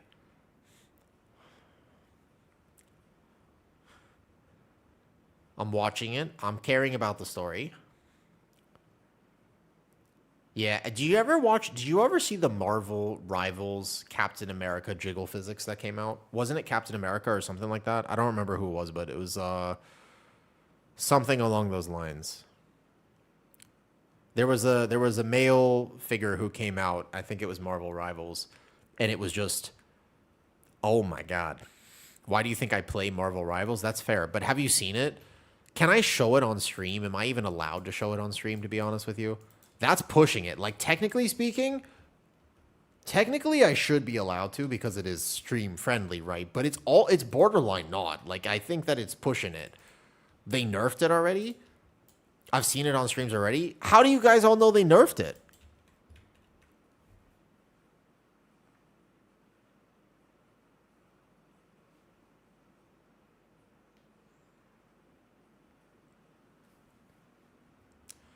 What's up, Mavina?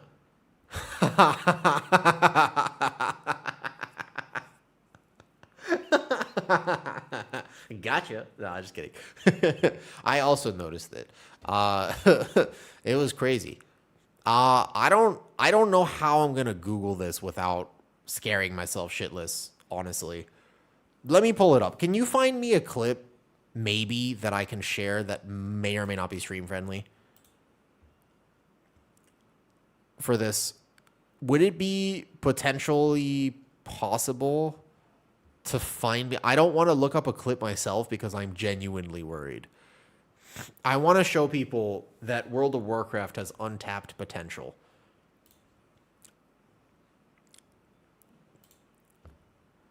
Dude, Psychic, here's the problem for me. When I see my eyes go, oh, I might have actually not put this right. Yeah. Now listen, when I see physics like that, Psychic, I think to myself, man, could I ever achieve such a build? Like, don't get me wrong, I've got the bottom half sorted, but the top half, he is very buff. He's extremely buff. I just don't have it in me. Like, without committing to some life-altering substances, I don't feel like I would do it. Oh, yeah, no, I mean, but the thing is that, like, I believe in the impossible, and I kind of want to do it anyways. Oh, my God, bro, I don't even know. I'm already concerned about showing this. It's crazy. It's very powerful. Yeah, I don't think people realize how powerful this shit is. Hold on, let me separate the tab at least. Excuse me, hold up. Let me just unseparate the tab. All right. Bro, it's extremely powerful.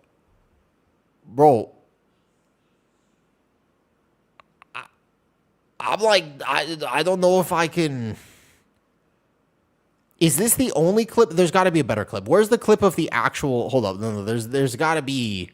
Oh my god, it's extremely powerful. I don't know, dude. Okay, hold on. Wait, bro. Ayo, okay, where's the one? I saw a different one than this. I saw something better than this, but oh my god. All right, Mavina, what we're looking at currently, and if I show this, we're all going to be completely responsible and appropriate. Basically, there's a game. It's called Marvel Rivals, and regardless of whether the game is good, what they do is they capitalize on the nostalgia and basically the gooner bait. And the gooner bait in this particular instance is that if they can give women jiggle physics, why can't they give men jiggle physics? And, well, let's just say they gave a man a jiggle physics. This is not even a good clip. I got to find a better one than this. Hold up. If we're going down this path, let's at least do it properly. Captain America Marvel Rivals Jiggle Physics. Venom twerks? Yeah, okay. No, see, you were showing me this. I was finding this one. It's an unbelievable. He's got a look, let's say. First of all, he's double cheeked up on a Tuesday afternoon. That's part of it. But the other part of it, let me, where was the initial clip that I saw? They've already nerfed it for what it's worth. Goddamn. Yeah, this is basically this is the jiggle physics that I was thinking of. It's pretty intense. I'll just show it to you just to clarify, because it has to be stream friendly, I suppose. But just to clarify, this is the jiggle physics that we're referencing. Okay? He's double caked up on a Tuesday afternoon. So that's like the first thing. Yeah, they're all triple caked up, 100%. So, you know, there's that, but also there's the first part of the jiggle physics, which are there's the other part of this, given the fact that there's the back side and the front side, and the front side also has jiggle physics, and this isn't a game that is completely legal and allowed, but there's some jiggle physics going on in this character. I will explain. You can right. It clipped through chairs.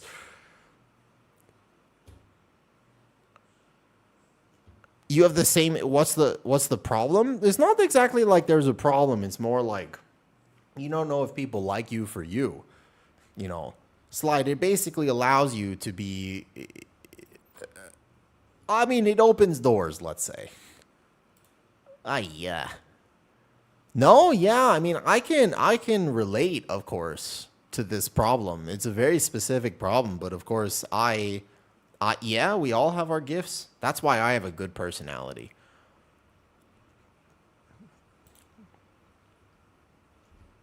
Bro, what is this? There is no fucking shot that there is... What is this? Is this actually... Okay, please don't ever let this come to WoW. What am I looking at here? This is unbelievable. Is this a real thing? Wait, where was that link you just sent me? Hold up. I gotta find this. One second. Bro, what am I looking at here? This Venom is really twerking in Marvel Rivals? What?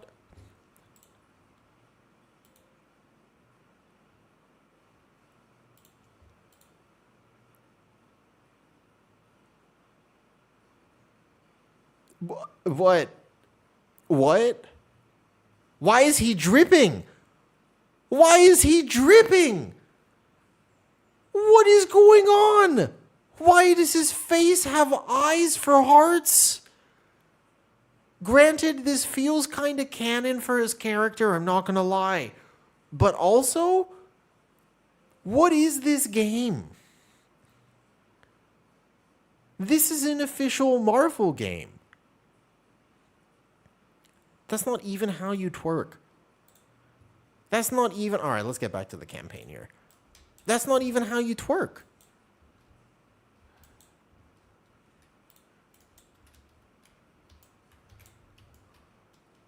Well, I don't know what else to say.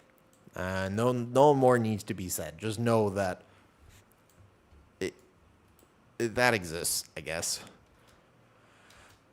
No, Holy. This season 2 is going to be changing. Because you need the Apex, and the Apex is 4 talents, you need to find those 4 talents somewhere, and you have to drop a few things that you might want, but basically you drop Sundering and Waking for sure, for Apex.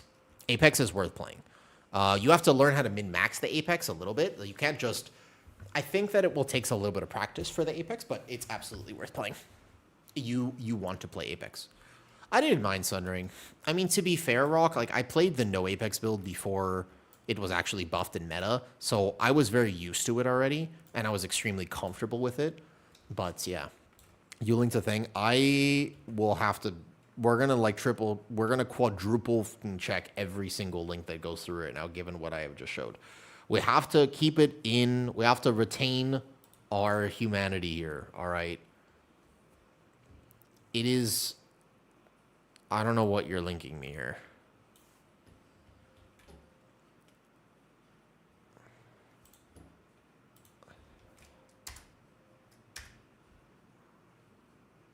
What is this? No. I don't know what you've linked me, but I'm not watching it on stream. There's no way I'm even opening that. It's not going to happen. It's from a movie. Doesn't matter. Doesn't matter. Nope. Not doing it. Not doing it. It ain't worth it. It ain't worth it. Holy fans, to answer your question about the new Guardian Druid. Guardian Druid has a weird reputation. I don't love its reputation. but it has a weird reputation. And part of its reputation is the fact that it's very easy to play. Have you heard this before? Especially when I had a real issue with this. It doesn't matter. We're gonna ixnay that for now. But I don't understand exactly where the hate comes from for Guardian Druid. I've considered it before. Like, I've really thought about it. But the main thing is, where does all the hate for Guardian really come from? And fundamentally, there's a lot of tank players who don't enjoy it because it can ignore certain rules of tanking. I think that's a big explanation. But it's deeper than that. When the new Guardian Druid build came out for Season 1 and no Apex became meta, a lot of top creators were making guides on it. I watched those guides. I remember Dorky made a guide. I remember Kira made a guide. I remember Yoda made a guide. And they were all so trivial about it. They were just like, all right, guys, here's what you do. Are you ready? What you're going to do is you're going to press Thrash. And then you're going to press Moonfire. And then you're going to press a Thrash. And then you're going to press Moonfire. And I was like, okay, so here's how you play Brewmaster. You're going to press, all right, guys, you're going to press Keg. And then you're going to press Fire. And then you're going to press Keg. And then you're going to press Fire. And then you're going to press a Blackout Kick. And then you're going to press a Keg. And then you're going to... Like, motherfucker, every tank is simple. Every tank is simple. Rotationally, there's still a ton of min-max. Was Guardian Druid still, by the way, was Guardian Druid... Was this simple? Absolutely. Did it have one less thing to manage? Yes. But there are also so many Guardian Druids that fell over on pull, died a bunch this season, did really poor damage, even with that simple of a rotation. There was still plenty to min-max. I could talk for an hour about all of the different ways to min-max Season 1 Guardian Druid. You still saw a massive difference between the top Guardian Druids and what they were able to do in terms of their damage and their survivability compared to average Guardian Druids. There's still a lot of skill expression, but the rotational element of tanks, it's not more than a few buttons, and it never is. But to say, yeah, it basically, like, Guardian, I'm not saying that it was harder. I'm not saying it's hard. I'm just saying, comparatively to other tanks, it is simple, but not brain dead. Like, that type of terminology I don't like because it actually takes away from people being able to value and learn. When you make a guide for the current version of Guardian Druid, there's a lot of good information that will really help people become much better at it. But I just don't love that. Like, I just don't love that whole idea of, like, guys, you press 2 buttons. It's like, if you only press 2 buttons, then please don't ever, like, that's the druid that dies in your key, because they actually heard a guide that was like, you press 2 buttons, and it is more than that. There's a lot of Guardian. I've done a lot of coaching this season, and it is more involved. It's not the most, I'm not saying it's complicated. Somebody will clip that out of context and send it to, like, the Blood DK Discord or whatever, and then I will get banned and just join Kyrasis' Discord, which is probably where I should be anyway, so it all works out. But the idea is,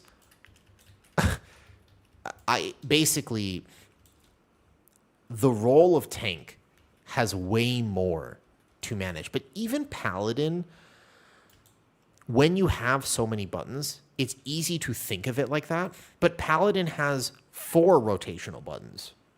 If you include Shield of the Righteous, it technically has 5.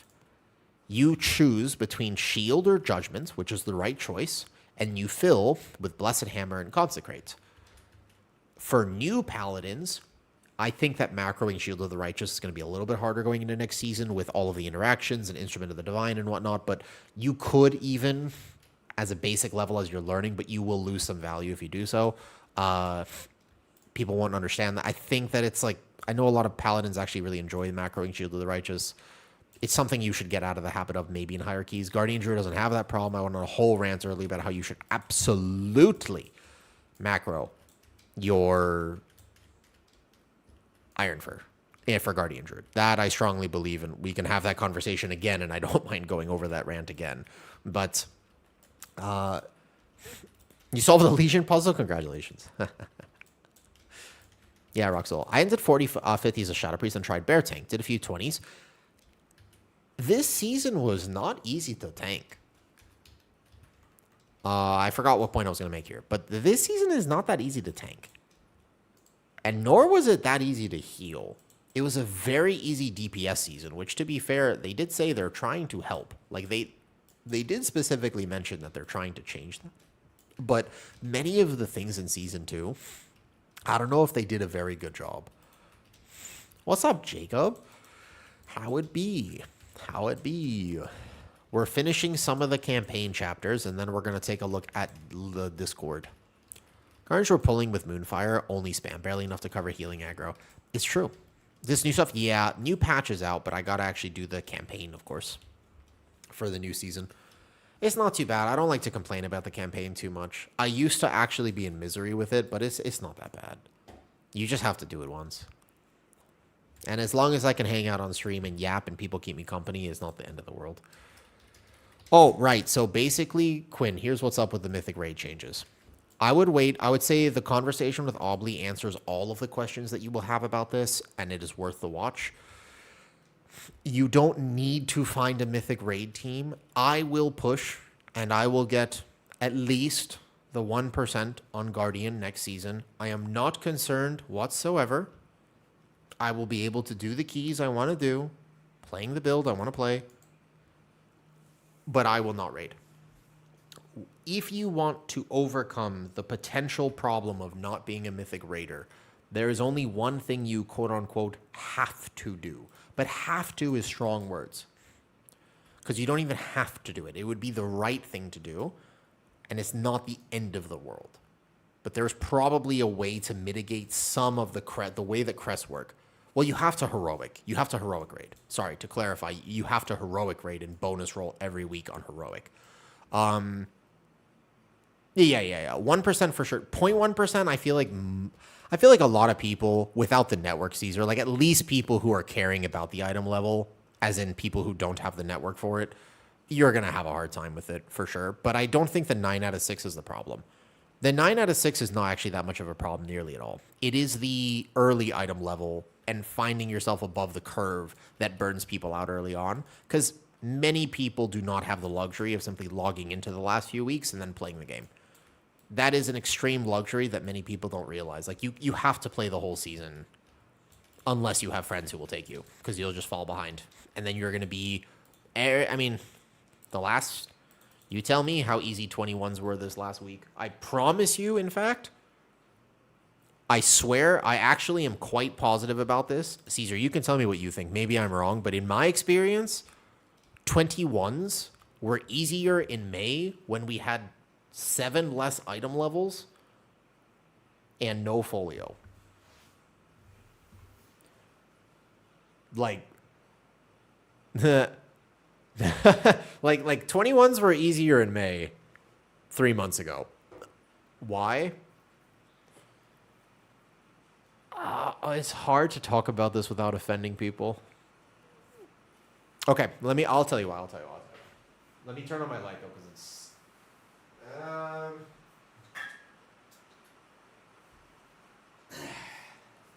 basically, people don't realize, let's put it this way. People don't realize that... How do I say this? Okay. Here's the right... Oh, I died. Holy shit, I wasn't paying attention. Oh my god, I died questing. Never mind, don't listen to me, I'm washed. I'm apparently just washed up. I died questing, so I was tapped out. Alright.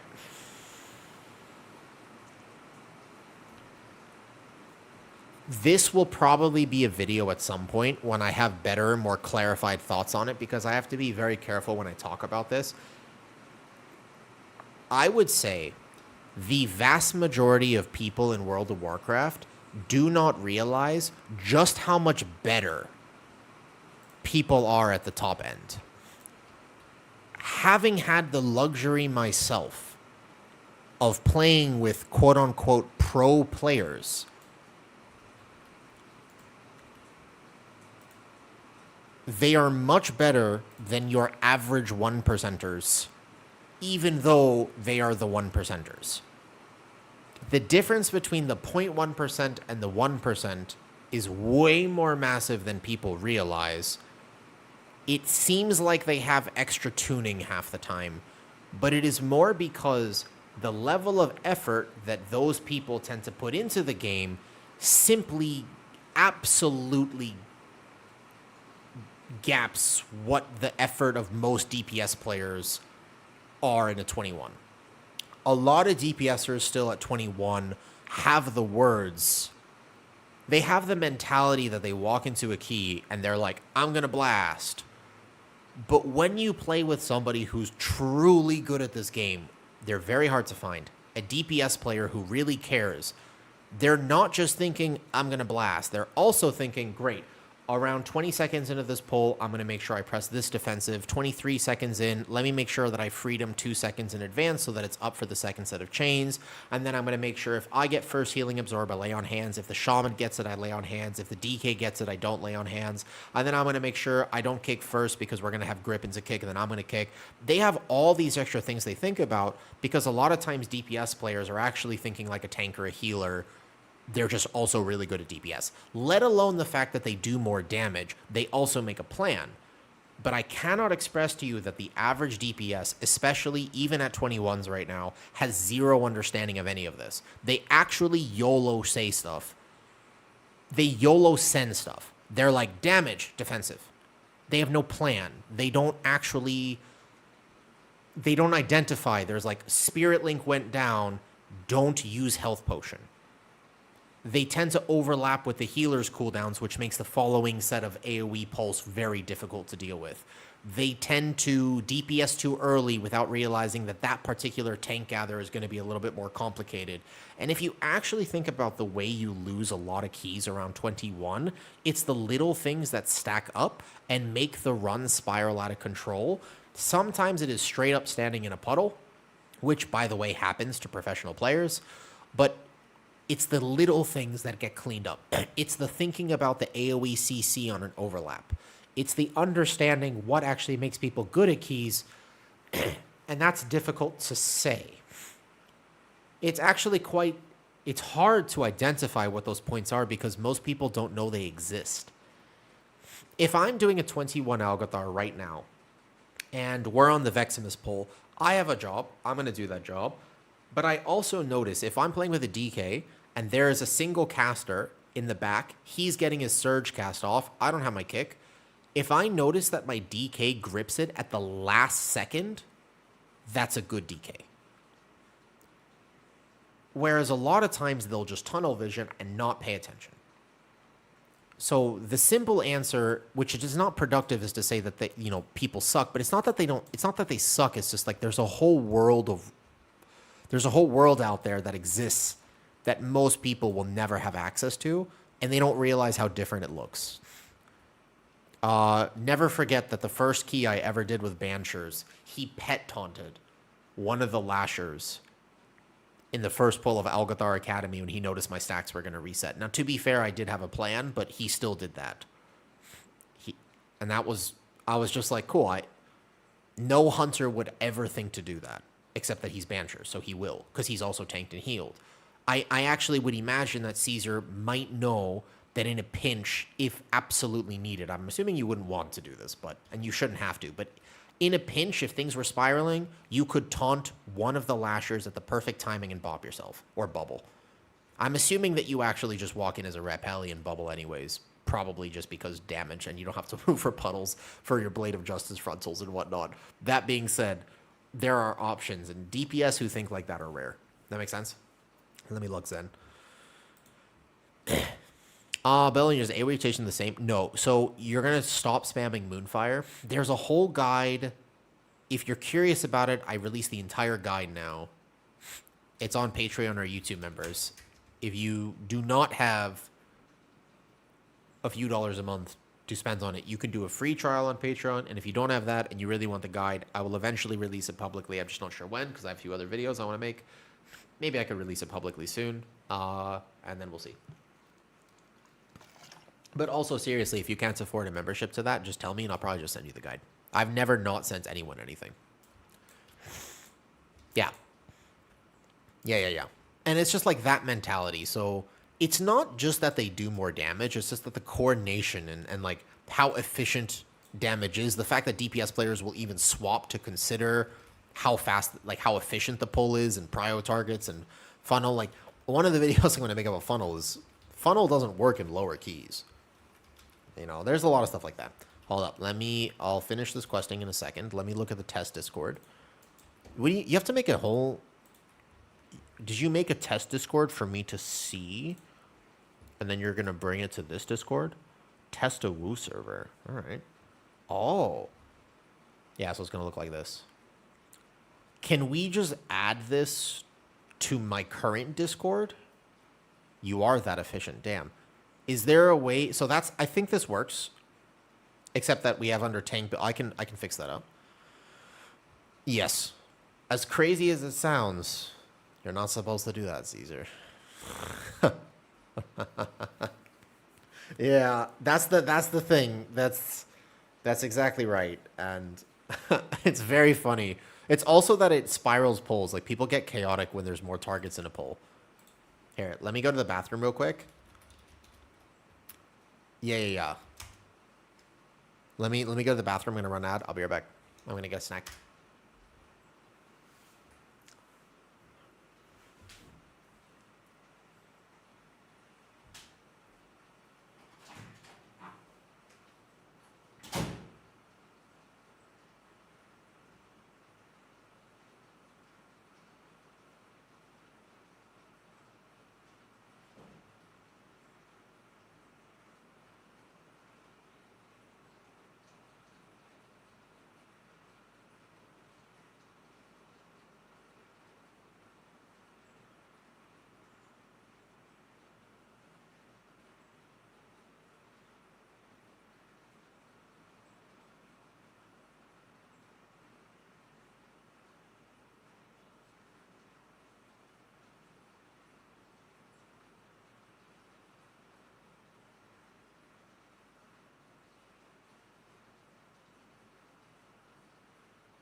For a second. Fine, you can say hi to the people for a second. But you're not allowed in here. Alright, come here. Come on, buddy. Yes, you want to say hi? Come here, come meet the people. Come meet the people. Come here. Oh, you big boy. Oh, big boy. Hi, buddy. He's not allowed in the stream room, so basically say hi to Cookie real fast, because he's not going to stay in here very long. Look at him. Look at him. Oh, do, do, do, do. Oh, do, do, do. Oh, do, do, do. Oh, do, do, do, do, do, do, do, do, do, do.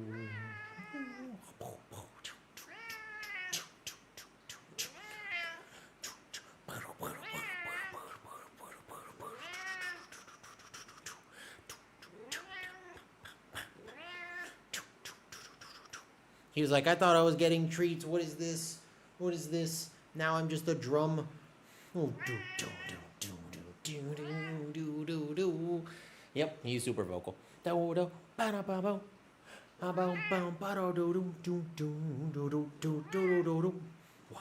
Ba, do, do, do, do, do, do, do. Oh shit, the other one's coming in here. No, you guys, neither of you got treats. Go, out. Get. Both of you. I'll give you some treats outside.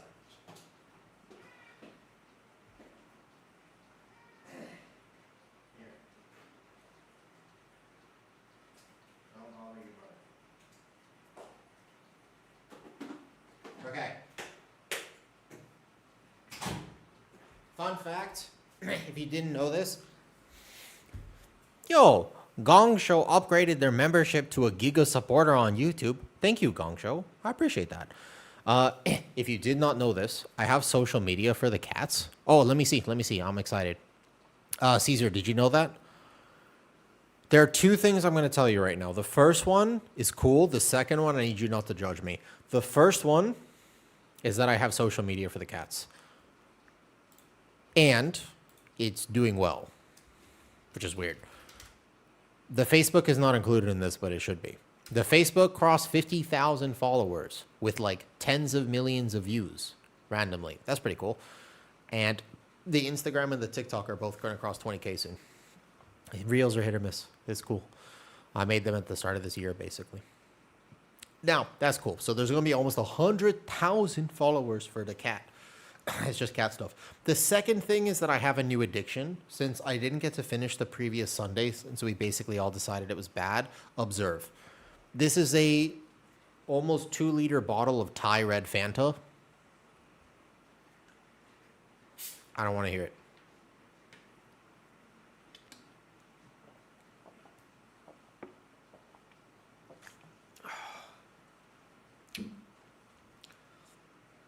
It's pretty good. It's pretty good. Yep. 2026. I do sometimes. I know. I'm into fitness. I'm just saying. Sometimes I drink full sugar soda. I ain't drinking none of that sugar-free shit. Because I need the calories. To be fair, I want the calories, so I don't mind. Okay. Let me see the Discord. How do we identify whether or not this is coming properly? By the way, Zen. That's not the right way to say that. I said that poorly. My apologies.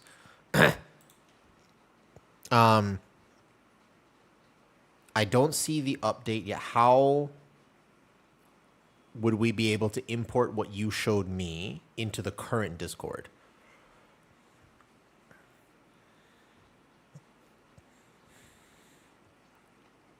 It won't be in yours yet. So you want me to look at the test Discord, right?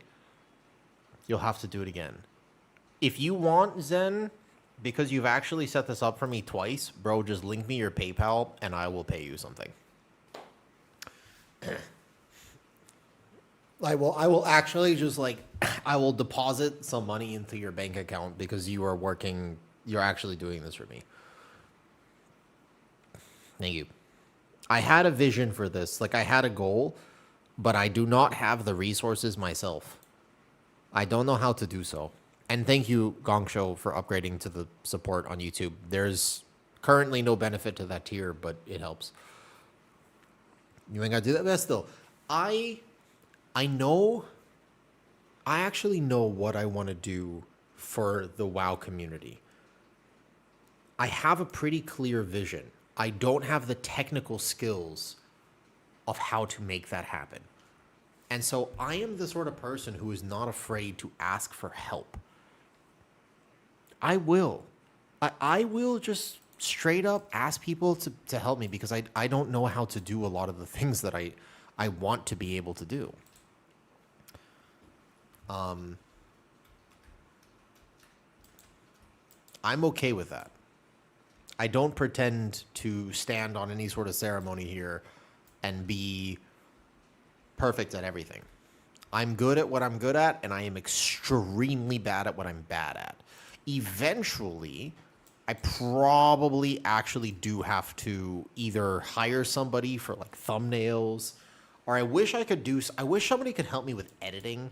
I don't edit my videos normally, even when I should. Like the last video I put out is probably one of the most important tanking videos that I could ever make. I genuinely believe that if you are a new tank in World of Warcraft and you actually started with that video, it would improve your experience playing this game a lot. I genuinely believe that if your first ever video about tanks was the one that I made yesterday, you would have a good time. I think that that is the right place to start. I made a tutorial for tanking with what my experience. Just do AI thumbnails. I do not use AI thumbnails. I should probably learn to use AI more, to be fair.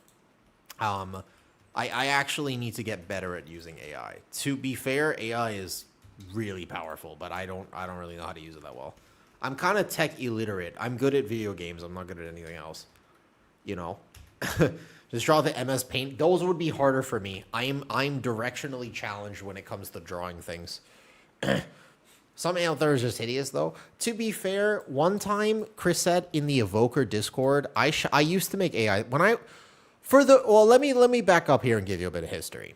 For the first 8 months that my YouTube channel even existed, I had no thumbnail whatsoever. Every single video was a raw upload with zero thumbnail, and I never even tagged the video. I actually put like one line as a description and straight up hit upload for the first like almost year that I had my YouTube channel, okay? So that's like the first thing to know is I never even made thumbnails. Then at one point I started asking ChatGPT or whatever it was to start generating me some thumbnails. This was like last year. And for a little bit when I made some guides, I used it to create like the preservation evoker thumbnail and stuff like that. Now what happened was that I thought the preservation evoker thumbnail looked kind of awesome.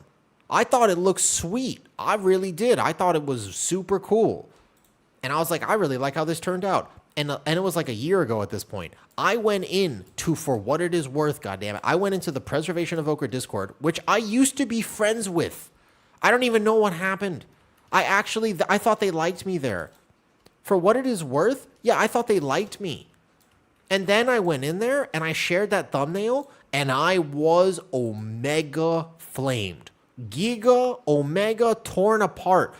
And I got some comments, man. They were like, man, your content has fallen off recently. Basically, you suck. And I can't believe you shared this in here. Don't ever watch a Woo's video. I mean, it got pretty bad. And I was like, thought this thumbnail was cool.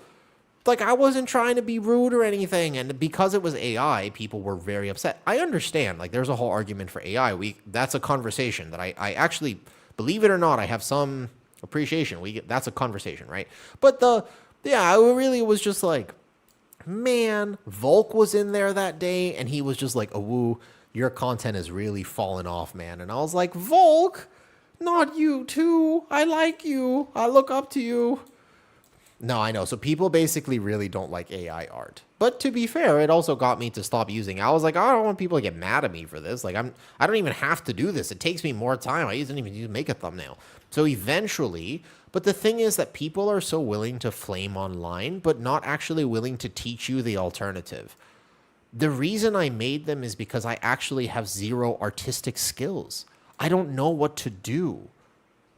And then I had a phone call with Shaw.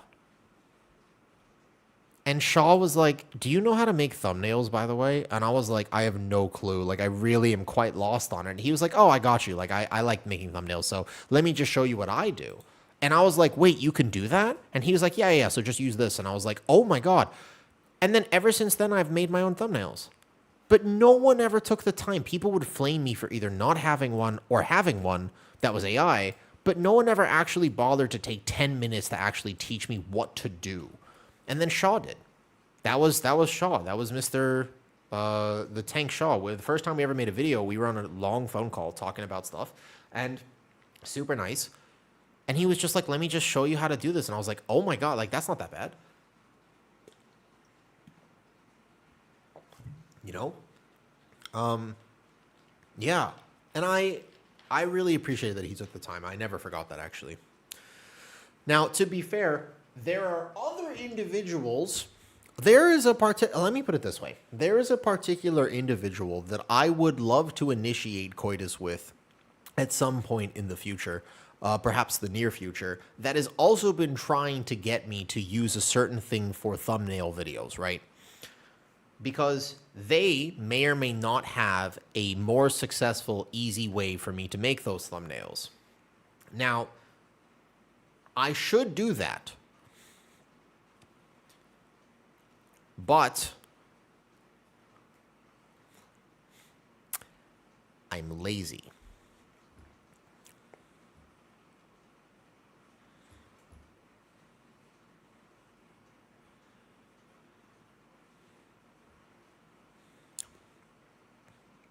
Well, Caesar, I don't know when you're planning your next trip to Thailand.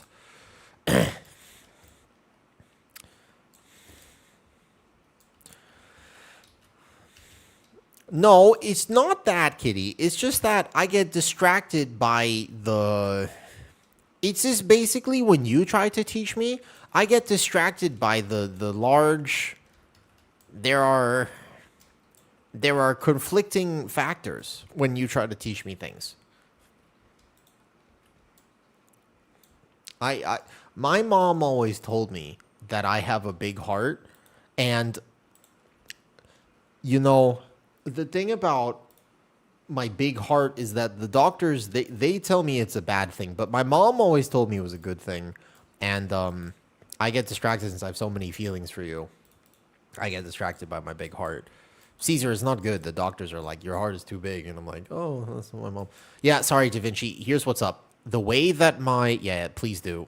I am bad to respond to YouTube comments. I stream there for people to hang out and watch. I'm not good at responding this. And the reason is because if you don't know what my screen actually looks like, by the way, if you're not familiar, I have a capture for chats, but they're separate. And when I am questing right now, it's kind of hard for me to see. I will show you right now. Look, this is what my actual chats look like, but it's hard for me to follow YouTube sometimes because as I turn screen capture on, which is surprisingly, oh, it's over here. I gotta boot up. All right, yeah, I just gotta put it up above the game capture. Here, watch this. So as I turn this on and I go to WoW, you can see here that this is the main chat, but then my other chat's kind of hitting behind my quests right now because I just have it here. I should move it to the center. This is hard for me to keep a track of, so I apologize if I don't see this, you know. Thank you, Da Vinci. I appreciate that. I see it here, but I just there are two separate windows right now, and I don't know how to combine this. I should learn how to do that at some point, to be fair. Screen capture off. I know, but I don't know how to get it because this transparent window is the only way. Like, it's my favorite one. I know I've tried a few, and even the other one actually has a way to combine both Twitch and YouTube, but I don't like the interface nearly as much. This one is the best. Like, it's the easiest for me to keep track of, and it is just straight up the best. But I don't know how to get the other one quite as nice. First of all, thank you. I am growing up. And you know, growing up, I fought so hard to survive all of the things that my childhood and life has thrown at me, only to figure out that growing up is not... I don't want to say I'm ungrateful. It's just... When I was younger, I didn't have to think about index funds and taxes. You know?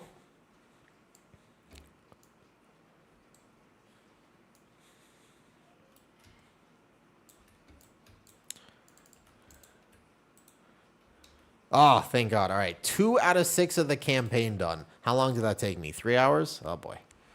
Oh, boy. Not looking good.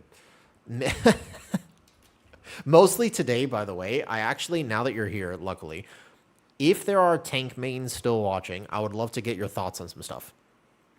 Yeah, it's not looking good for me, Bubbled. I'm rough. Sleeping, I'm doing all right. I'm enjoying some Fanta. It is storming outside, so it's a little dark right now. But otherwise, I'm doing good. And, JS, I do not struggle that much with self-confidence. Part of the reason I can make cool content is because I do think very independently. I think to myself, I don't carbon copy people. Like, I don't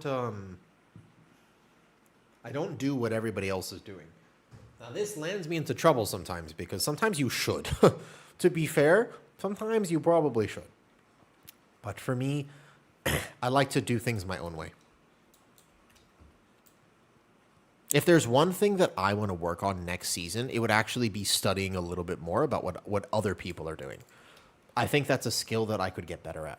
No joke. What's up, Rosen? Hey, Bubbled.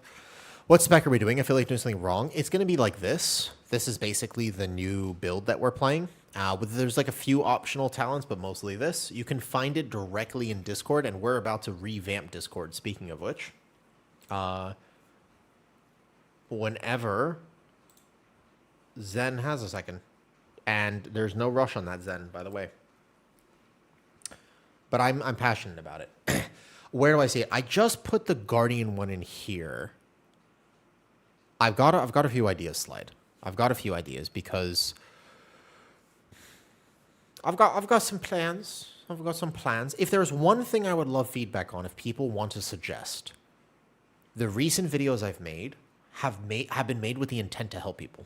I think I've done a fairly good job at them, although keep in mind that I could edit them a little bit more. I could probably not rant as much. I feel like I can make a lot of those points in 4 minutes instead of 6 minutes.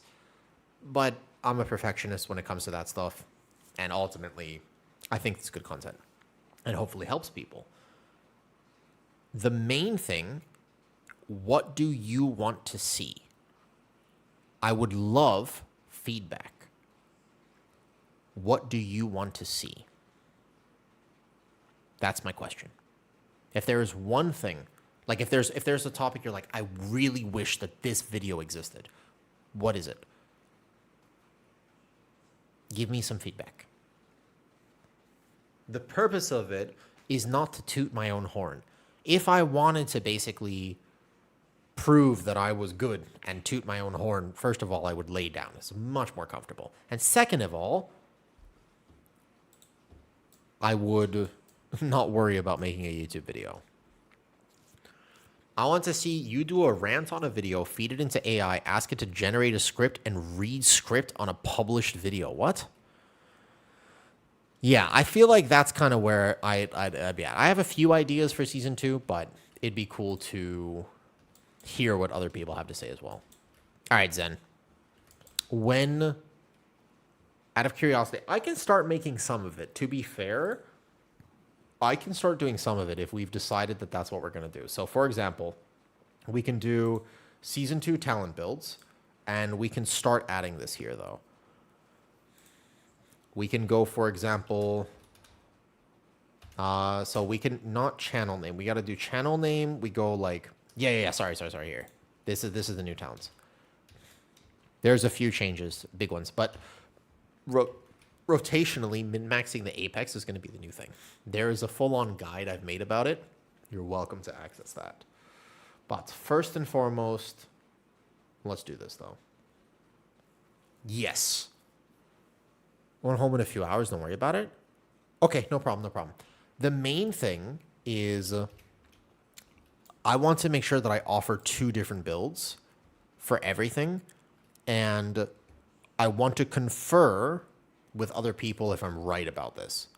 There are some things I would say I'm a little less than confident. So if I log out, for example, and I were to go, I need to ask if there's any, for example, protection paladins in the chat that are big prop pally fans.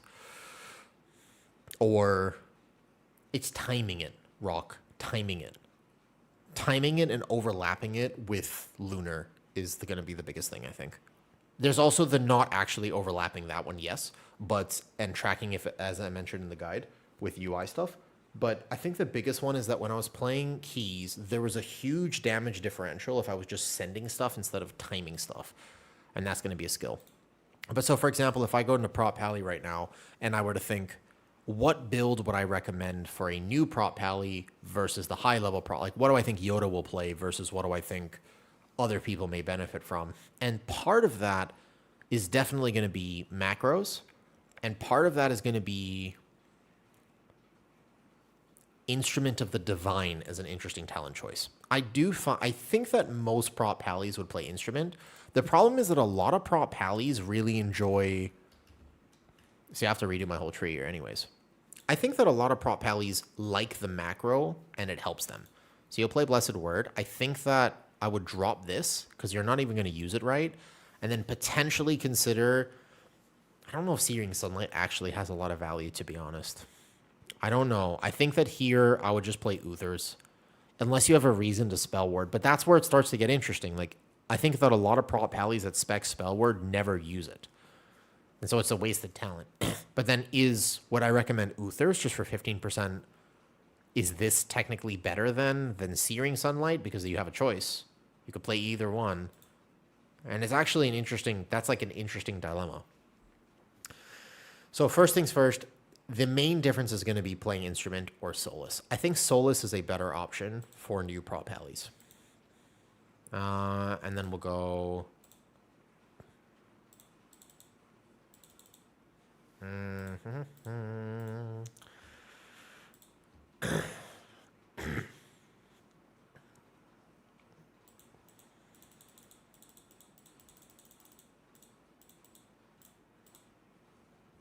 What did I take? What talent did I just take? This one. Thank you. Something like this. I think this is give or take. Let me think about this for a second. Is there a recommendation I would make if you are not, like for a beginner prop pally? I don't know. It's either Uthers or Searing. Searing is weirdly not bad, especially if you play through Solus, because I think that Solus is a better option. Like, I just think that if you macro Shield of the Righteous as your learning prop pally, think about for a plus 12. Think about not for a plus 20, but for a plus 12. What the recommendation would be. Think about it from that perspective. There are going to be some keys where Imbued is definitely the right option, and some keys where Readout might be better, but for the most part, Readout. No, so the whole point is I want to import a talent build and say this one is easier, this one might be slightly more min-maxed. I don't see that's if you're playing Instrument, the one. There are many people who would benefit from doing so. And I think that that's a fair recommendation. It's not how you min-max prop pally, but it's going to help. There are a lot of prop paladins you have to realize. Think about it like this. There are so many prop paladins that actually fully generate holy power and only cast Word of Glory.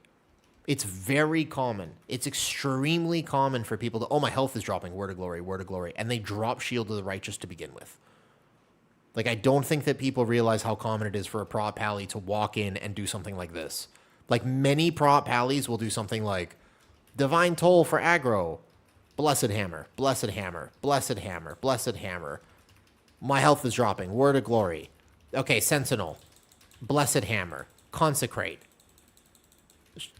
Shield, Blessed Hammer, Word of Glory. If you're watching this and you know prop pally, you're having an aneurysm right now, and that's no good. Like, I'm panicked doing that rotation myself, but you have to understand that that is how a lot of prop pallies currently play. You gotta understand that this is actually way more common than you think. Yeah, like that. Yeah, exactly. Like, if you're watching this and you're like, I understand a thing or two about prop pally, you're like, oh my god, but I no joke that's the reality for like a lot of people. So if you think about what build might help them with this, that's the question. Are there talents that you could somehow drop to make it a little bit more passive or a little bit better? What would those talents look like? And can we give simple rules that might help? Like technically that's a meaningful choice in some dungeons. I'm trying to think about the new dungeon pool, and I really feel like Altar of Fangs is an interesting one where I really feel like Redoubt would have more value there because so much of the actual stuff though. So that, but like I'm not going to give them that choice. I would just decide. Prop Pally is beginner friendly. I made a list for this slide. I made a whole ass video, a tier list for best beginner tank. The main thing about Prop Pally is the fact there's no ramp. You do not have to think about resources because the second I hit Sentinel into wings, then I am tanky immediately. So for example, I go 1, 2, 3, bam, I am now tanky. No matter what I do from right now, I have my cooldowns up. There is no ramp time.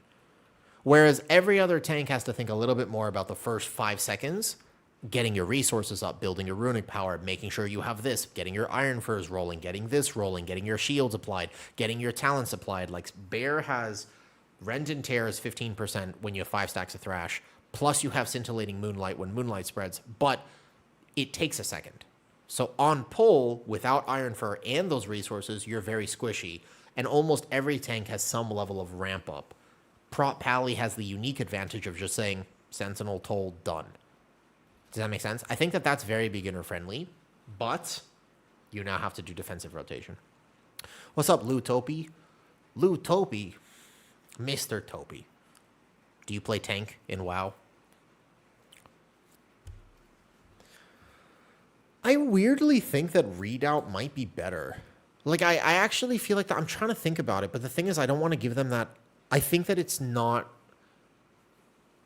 I'm trying to think about it next season. So much of the damage next season is physical. I mean, there's some magic tank busters and whatnot, but I really feel like a lot of it is actually. Altar is pretty physical. King's Rest. Where are the tank checks in King's Rest? What was the top 1 cutoff? Quite high. 3960 and stuff, though. Do you have follow and sub alerts on Twitch? Yes, but not that good. They're the way that they show up on the transparent tab. Sometimes I miss them a little bit. What's up, Verena?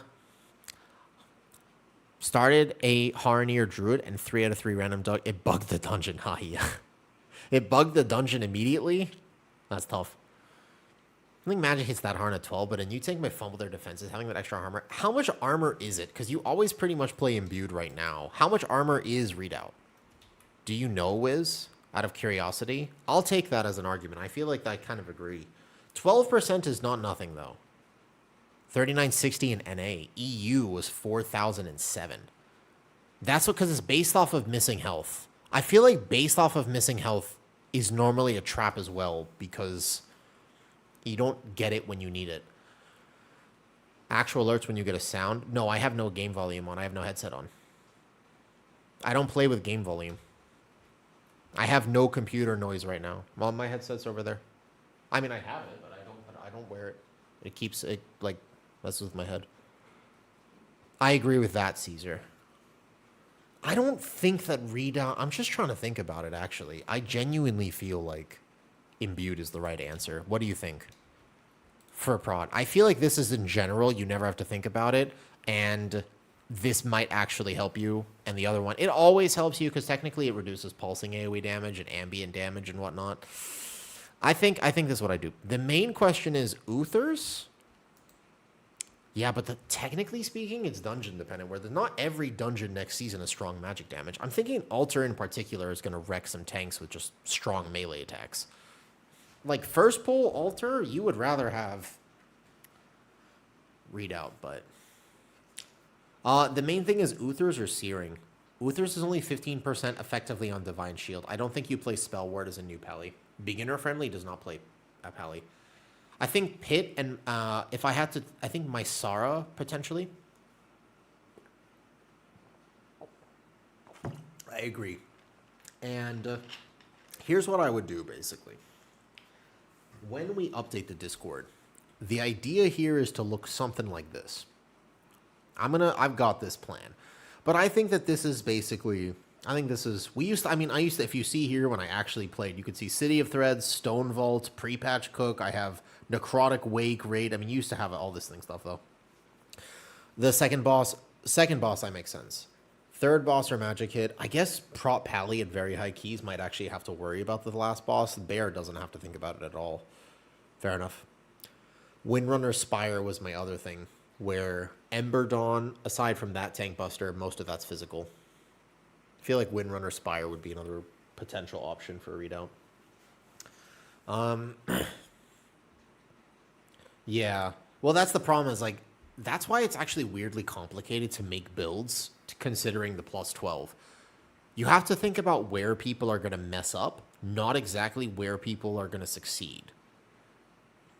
And, like, think about the choices that can be run in that situation. Like, no bop is probably better here. You can keep this. You should always just have Poison Cleanse in the new dungeons for sure. So Poison Cleanse, I think you should just passively run this so you never have to think about it. For sure, we'll take this and we'll get Cleanse. We'll drop Blinding for it. I think we just get rid of Blinding. And then... any changes I would make down here? Okay, I love movement speed, don't get me wrong, but this is probably... I think that you should always just have... Would you even use Blessing of Sacrifice in a 12? I don't know about that. What's up, Isaac? I got 4,000. Nice. You got it perfect then. Just barely. The cutoff was very high in EU. It went up a lot the last week. First season has taken place in Shadowlands. Congratulations.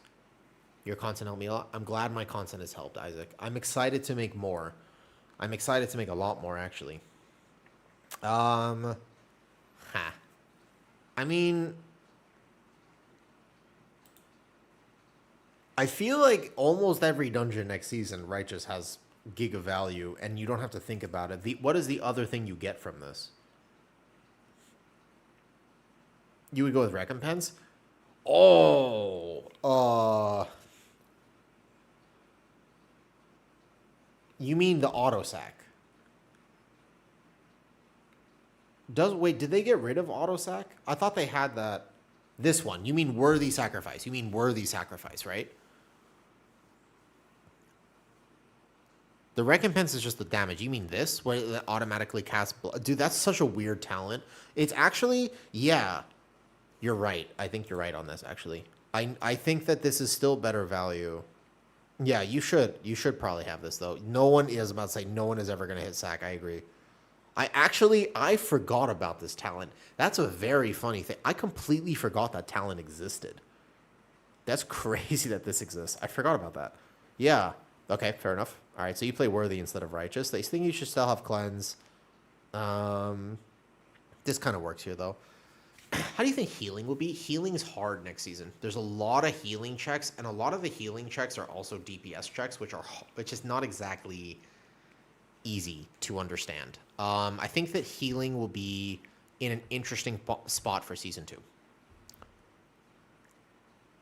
I think it'll be hard, basically. Yeah. I kind of hear. I think the shields are still the biggest value. So what we're going to do here is we're going to go like this. And then I'm going to decide on maybe the last talent. I mean, this is kind of a whatever talent. I feel like if you play Lightbearer or if you play Golden Path or whatever, it doesn't matter. My only thought process is maybe Light's Revocation is worth playing, just because occasionally you'll get stuck in a lay on hands into a bubble and you can't, like... But I don't think that's actually that common. And I don't know what I would drop for it, because I still think that this is actually not a bad talent. If they fixed it. To be fair, they fixed it. Yeah, you have to be careful as you get very high up there. You don't need to worry about the stun effect unless you're playing Temple of Sithralis. Yeah, I think I'd be alright with this. The only thing I was thinking, you could drop this maybe. Healing will be hard, I think, next season. But the main thing that you're going to notice next season is just finding good DPS is going to be difficult. All right, let's rename this build. New loadouts. Obu. Easy Prop Pally Season 2 Mythic Plus. And then we could talk about how we would change this thinking about going into next. And now if you were to play a more min-max version of Prop Pally, you're probably going to play through instruments. You'd actually make the choice between these talents. But let's just, for example, export this first. This is the vision here.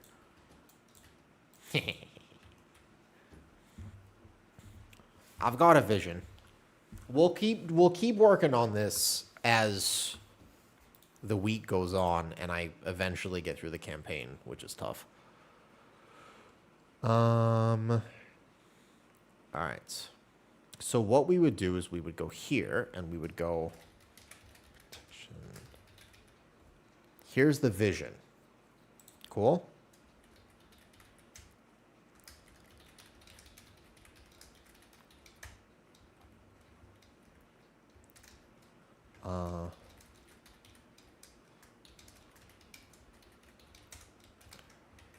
All right. I got a good vision about this, actually. So, the next thing is whether or not I'm going to end stream right now and potentially consider making a video before it gets too dark. And then finish the campaign later because I didn't even get it. I got 2 out of 4 done. Even though what's on your mage confirm it gives a spark of the Season 2 spark, not Season 1 spark. I.e. That's a crazy bug. I don't know. I don't like it when gearing is ever like that. I'm not a fan of that sort of thing.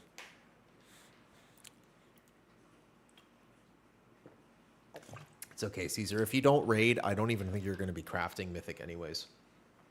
I think you might delay crafts for a while, considering how gearing is currently working right now, though. Making money for the year of content creators. Slide Swift, how much money do you think you make with a YouTube video right now? Out of curiosity. Like, let's take a look at the last video I made. The last video has 6,000 views. What do you think that makes? Out of curiosity. You make about $800 per video. What business are you in? How do you make what? I'll do Mythic Zero World Tour. I'll do it later. Wait, 800 per video? What the hell are you doing? What do you do for 800 per video? Where is this money coming from? Oh. Maybe I'm in the wrong business. Damn. No, it's like $20. Like it's like 20 or 30 bucks for a video. I guess if it pops off, it makes a little bit more than that. You can check. You can just go to studio. I mean, I've known for a while, Caesar, but no, I mean, I'll show you my feet for free. That doesn't bother me. I get too distracted on stream. I don't mind getting some more steps in and then kind of finalizing some build stuff. That doesn't bother me. I could do that.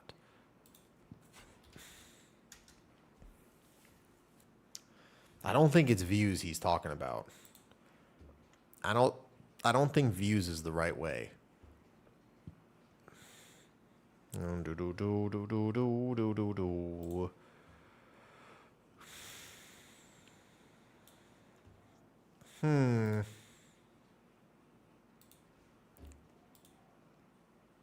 That's true. Kitty will come for a video this week.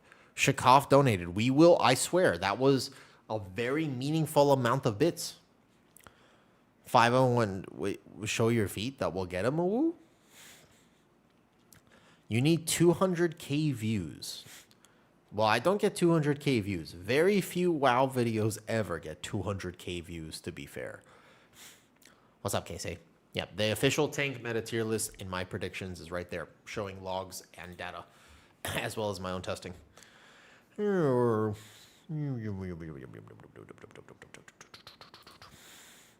mean, fuck it.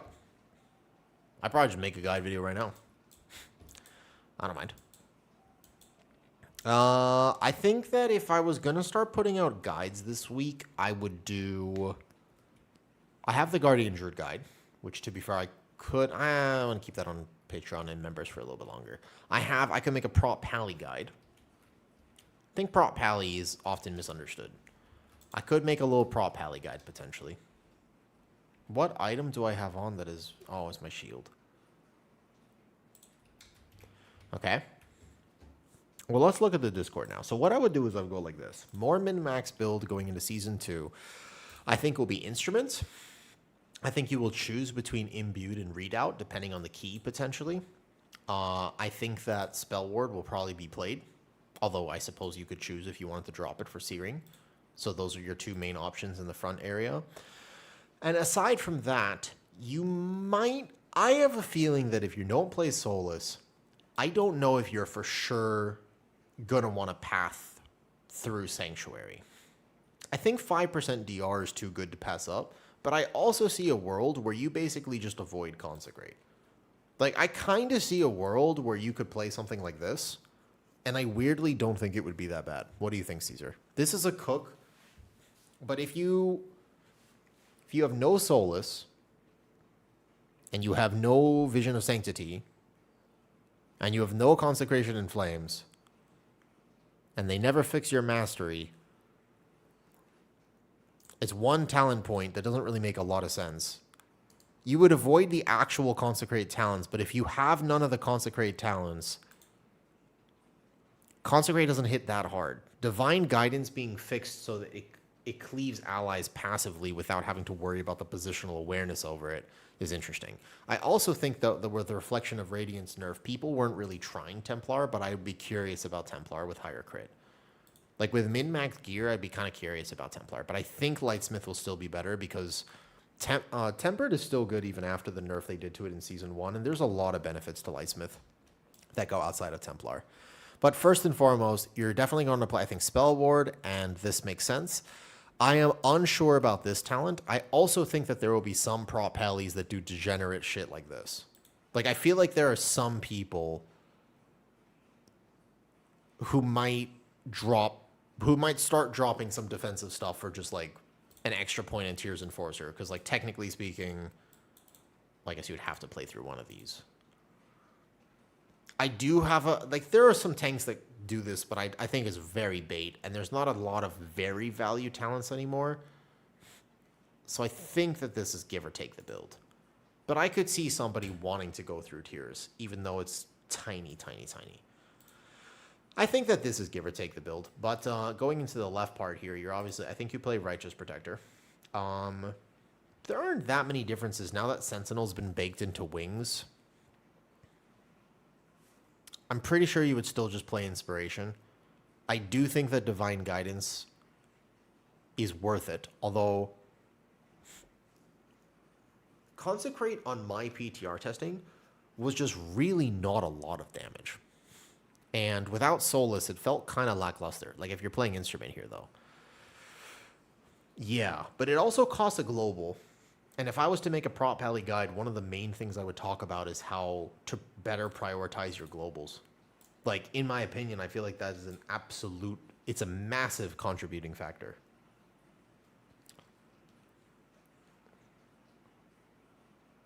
Oh, this is a good text. Let me read this.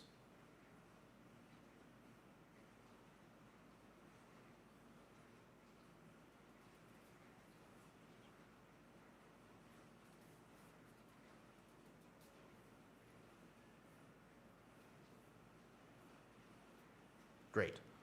I want a dog, and I was actually going to hire a dog trainer when I get the dog. How to avoid paladins popping randomly? You mean just dying randomly? It's defensives. It's gathering and defensives. One of the, there are some primary things. Like, we can just actually go over this right now. First of all, yeah. I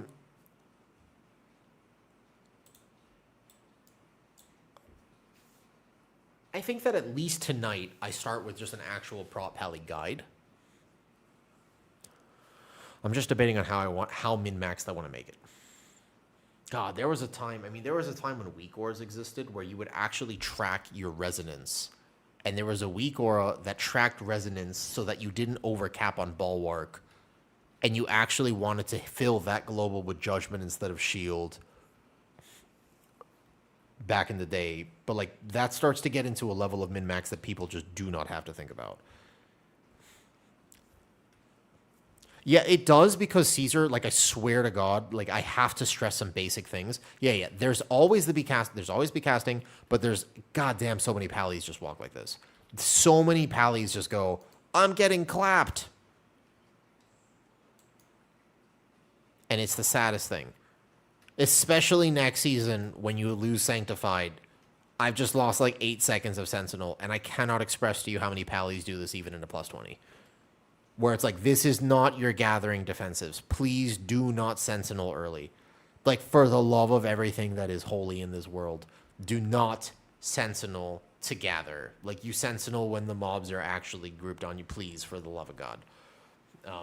Please use Ardent or Kings. Not Sentinel. That gets me for sure. Yep. It is a contributing factor. Okay. PAL is kind of complicated for DR and Gather. It really isn't. It actually isn't. You either move better, or all you have to do is understand that you could just Kings. Kings has crazy CDR. Like, you can actually... Watch this. If I know I'm going to get hit on a Gather, and basically I'm going to die, either I can plan to proc cheat death, but let's say I was gathering correctly, however, I have to walk through something and I'm going to take a bunch of hits. If I just Kings, I get CDR. So let's say I was going to do this and I had to Kings here just to settle into a pull. I was going to taunt this, whatever. I come here, I'm planted, I've got my Consecrate down, things are gathering, I pre-weapon, 1, 2, 3, now everything's here, good. Dude, my Kings is going to be back up extremely fast. Like, by the time I would actually need it in this poll, and keep in mind that target dummy testing on prop pally is a little weird because your Reflection of Radiance can't proc at all, though. Yeah, look, it's already 50% back. So now if I think about filling after the Sentinel, which has expired now, I could, for example, decide to go Ardent, and then I can go here, etc. Positioning is a huge thing, but it's also just setting up each wings window. I think that next season especially is just going to be a really big, like, set up each wings window type thing. And my Kings is almost always back here, though. A lot of factors. I think that if you play prop pally at the highest thing, though. Val, first of all, that YouTube comment, I appreciate that. I feel like Kings on Gather is not the end of the world. Like, you probably... Normally, you commit Ardent, but that was back when Ardent had CDR. It was an interesting thing because Ardent used to have, like, a 40-second cooldown instead of a 1-minute cooldown. But ever since they took that out, it's flat. And Kings is the only one that has CDR. So if you were really going to technically be min-maxed about it, you get another use of Kings if you Kings earlier instead of Ardent. But I don't think that that matters in practice, because normally you save Kings to fill, and if you just gather better, it's all right. Vol on YouTube says, how do you not have more subs? First of all, thank you. I am sort of the type of person who just prefers one sub at a time. That being said, I appreciate your thoughts. I haven't been doing this that long. I haven't been streaming and making content for that long. That's really the main thing.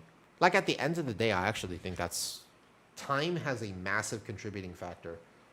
If you were to look at channel growth for World of Warcraft, time is giga important for just like how many total number of subs or followers you have or whatever. All right, I'm going to go work on some videos.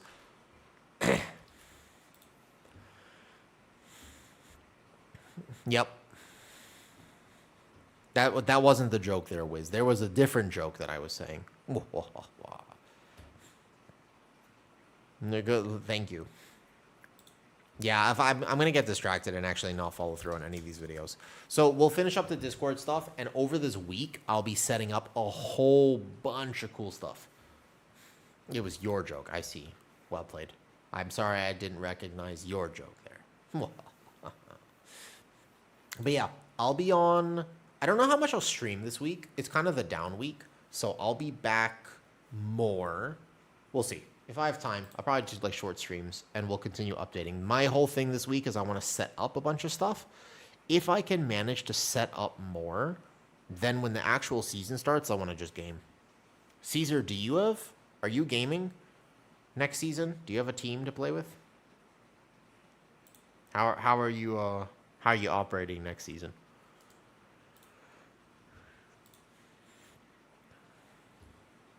Team after 0.5. Till then, I'm freelance. Interesting. All right, all right.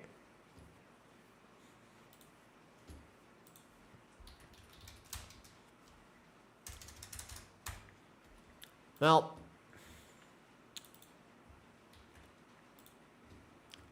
we're fought re-rolling. Yeah, that makes sense. Make it a season 2 week 1 progress stream. No, I'm gonna progress. I gotta finish the campaign and stuff. I'll do what I have to do. I probably do have to do an M0. I realize I have to do an M0 world tier for the transit tier.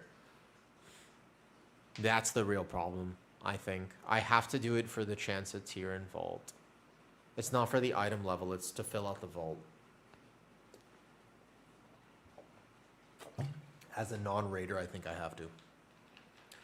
It basically, if you can get 1 tier piece in vault, then you kind of guarantee it. And foresight is valuable on Guardian. Like, it actually is a meaningful difference.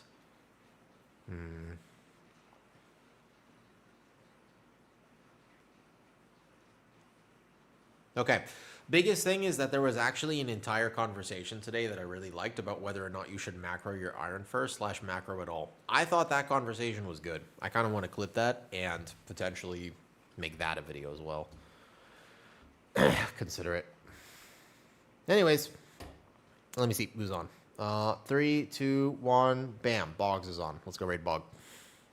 Bye. He makes cool videos. I'll be back tomorrow. Or whenever. We'll see. Bye-bye.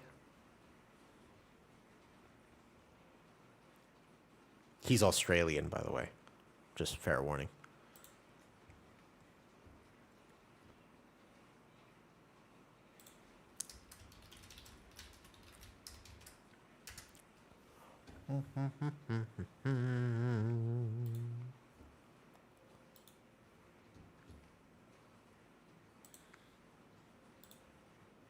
Now, bam. All right, cool.